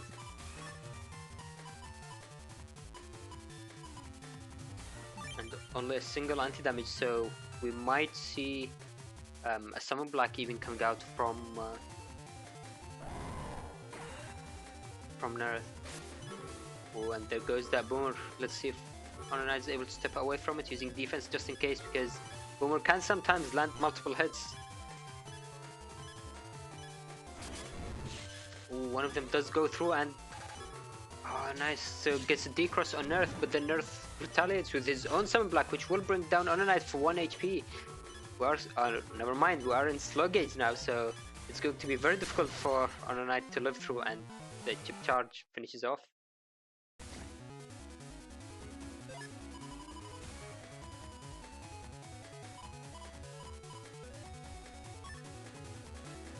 Okay, this takes us into a game 2 with these conveyor fields, so this can be very interesting in seeing how they decide to use their area grabs, though it looks like Honor Knight is going for Groundman SP, which might break these conveyor panels, which would limit the interesting interactions they have.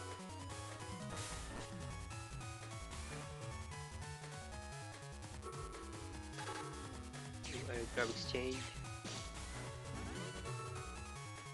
Ooh, no TFC for the Element Man. Probably Honor Knight would try to use Element Man freeze and then try to get that extra damage with the Ground Man.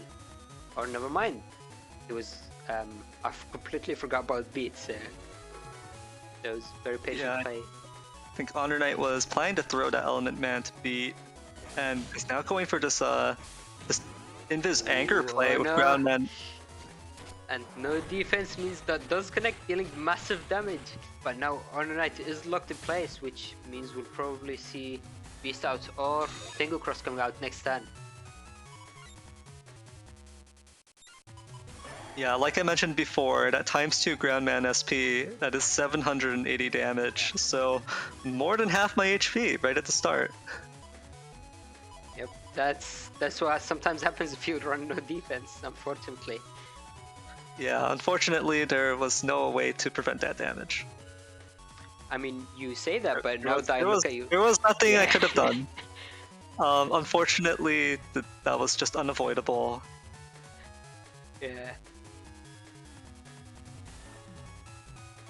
So Valley Soki in Twitch chat asked, what needs to happen to be put into rage mode? Do you want to go for it? Yeah, so in order to get anger status, you have to either take a certain amount of damage within a short time frame, or you need to be statused for a certain period of time. And so I forget the exact damage or paralysis thresholds. Drugs are bad in Twitch chat says paralysis, I think 1200 frames or 300 damage all at once, but I think so. Not 100% sure. Mars says 121 plus frames of paralysis. Yeah, okay, so 1200 frames would be 20 seconds. Yeah, so 121 or 120 frames, Honor Knight says, or 300 damage. So yeah, any of those hitting you will result in anger status as long as you are in base Mega Man. Yeah, there is actually a third one that we almost never see, is being hit consecutively by flinching attacks. So something like Bodyguard or Super Vulcan, if you don't have super armor, can give anger.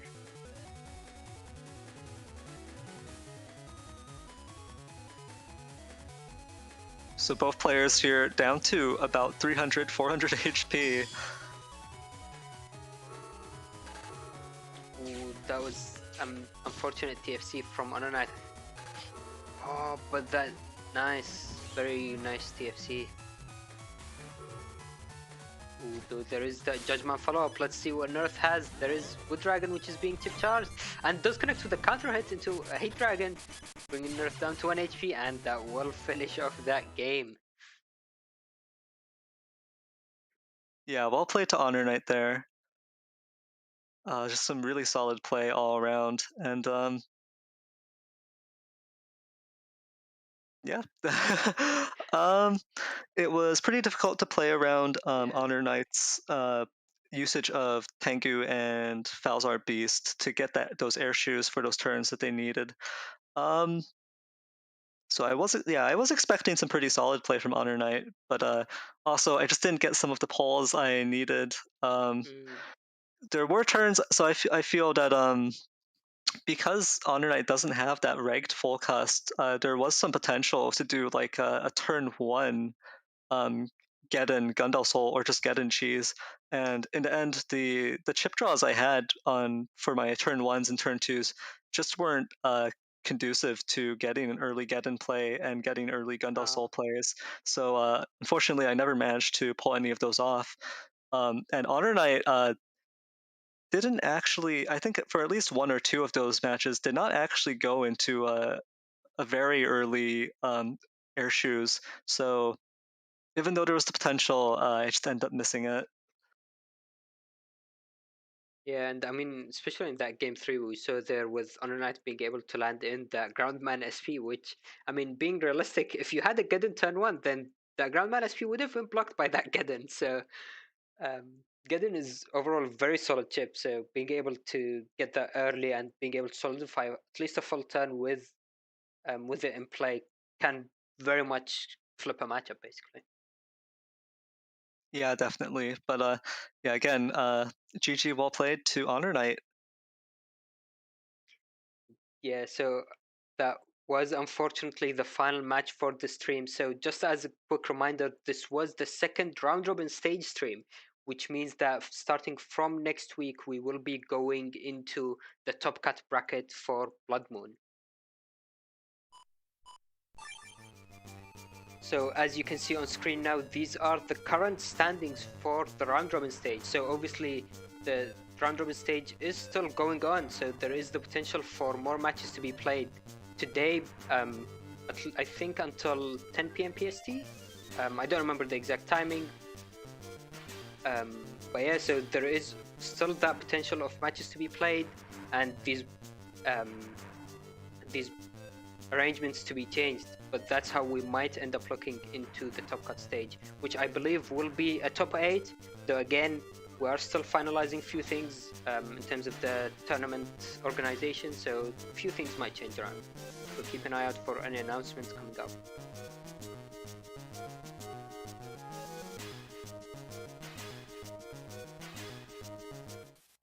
And with that, I do want to give a shout out to all of the very generous donations that we've received today on stream and between last stream. So starting us off today was Wazzy Knight donating $5, and then followed up by TJames95 for the very generous $59, and then Chocola giving a commission for Mars to for $5 as well.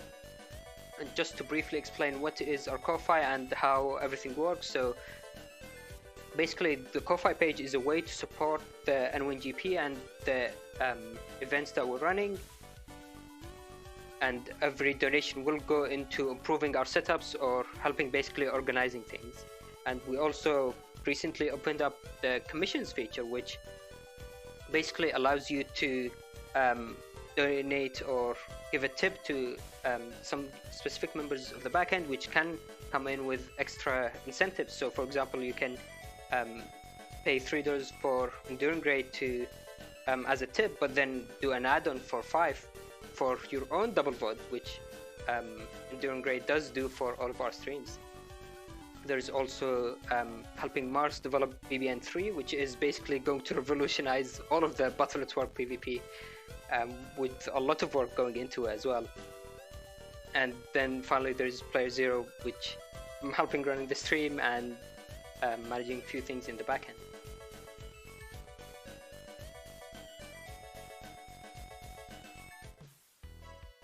But that will conclude today's stream. Again, make sure to join Discord if you haven't already, and keep an eye out for the potential announcements coming up throughout the next week for the Top Cut bracket, which will decide the new or maybe continuing Moon Master. And again, before ending the stream, I do want to give a shout out to all of the people involved in the production and helping running these streams smoothly. So thank you for Salat for running the event and doing the stream layout, Honor Knight for helping with stream production and preparation, and obviously for Nareth and Symes for joining me on commentary today. And finally, thank you to everyone for watching. That's basically the community. It's the community made by everyone here who's watching, who's playing matches, and being part of all of it. So thank you for watching, and hope you've enjoyed the stream, and we'll see you next week. Goodbye.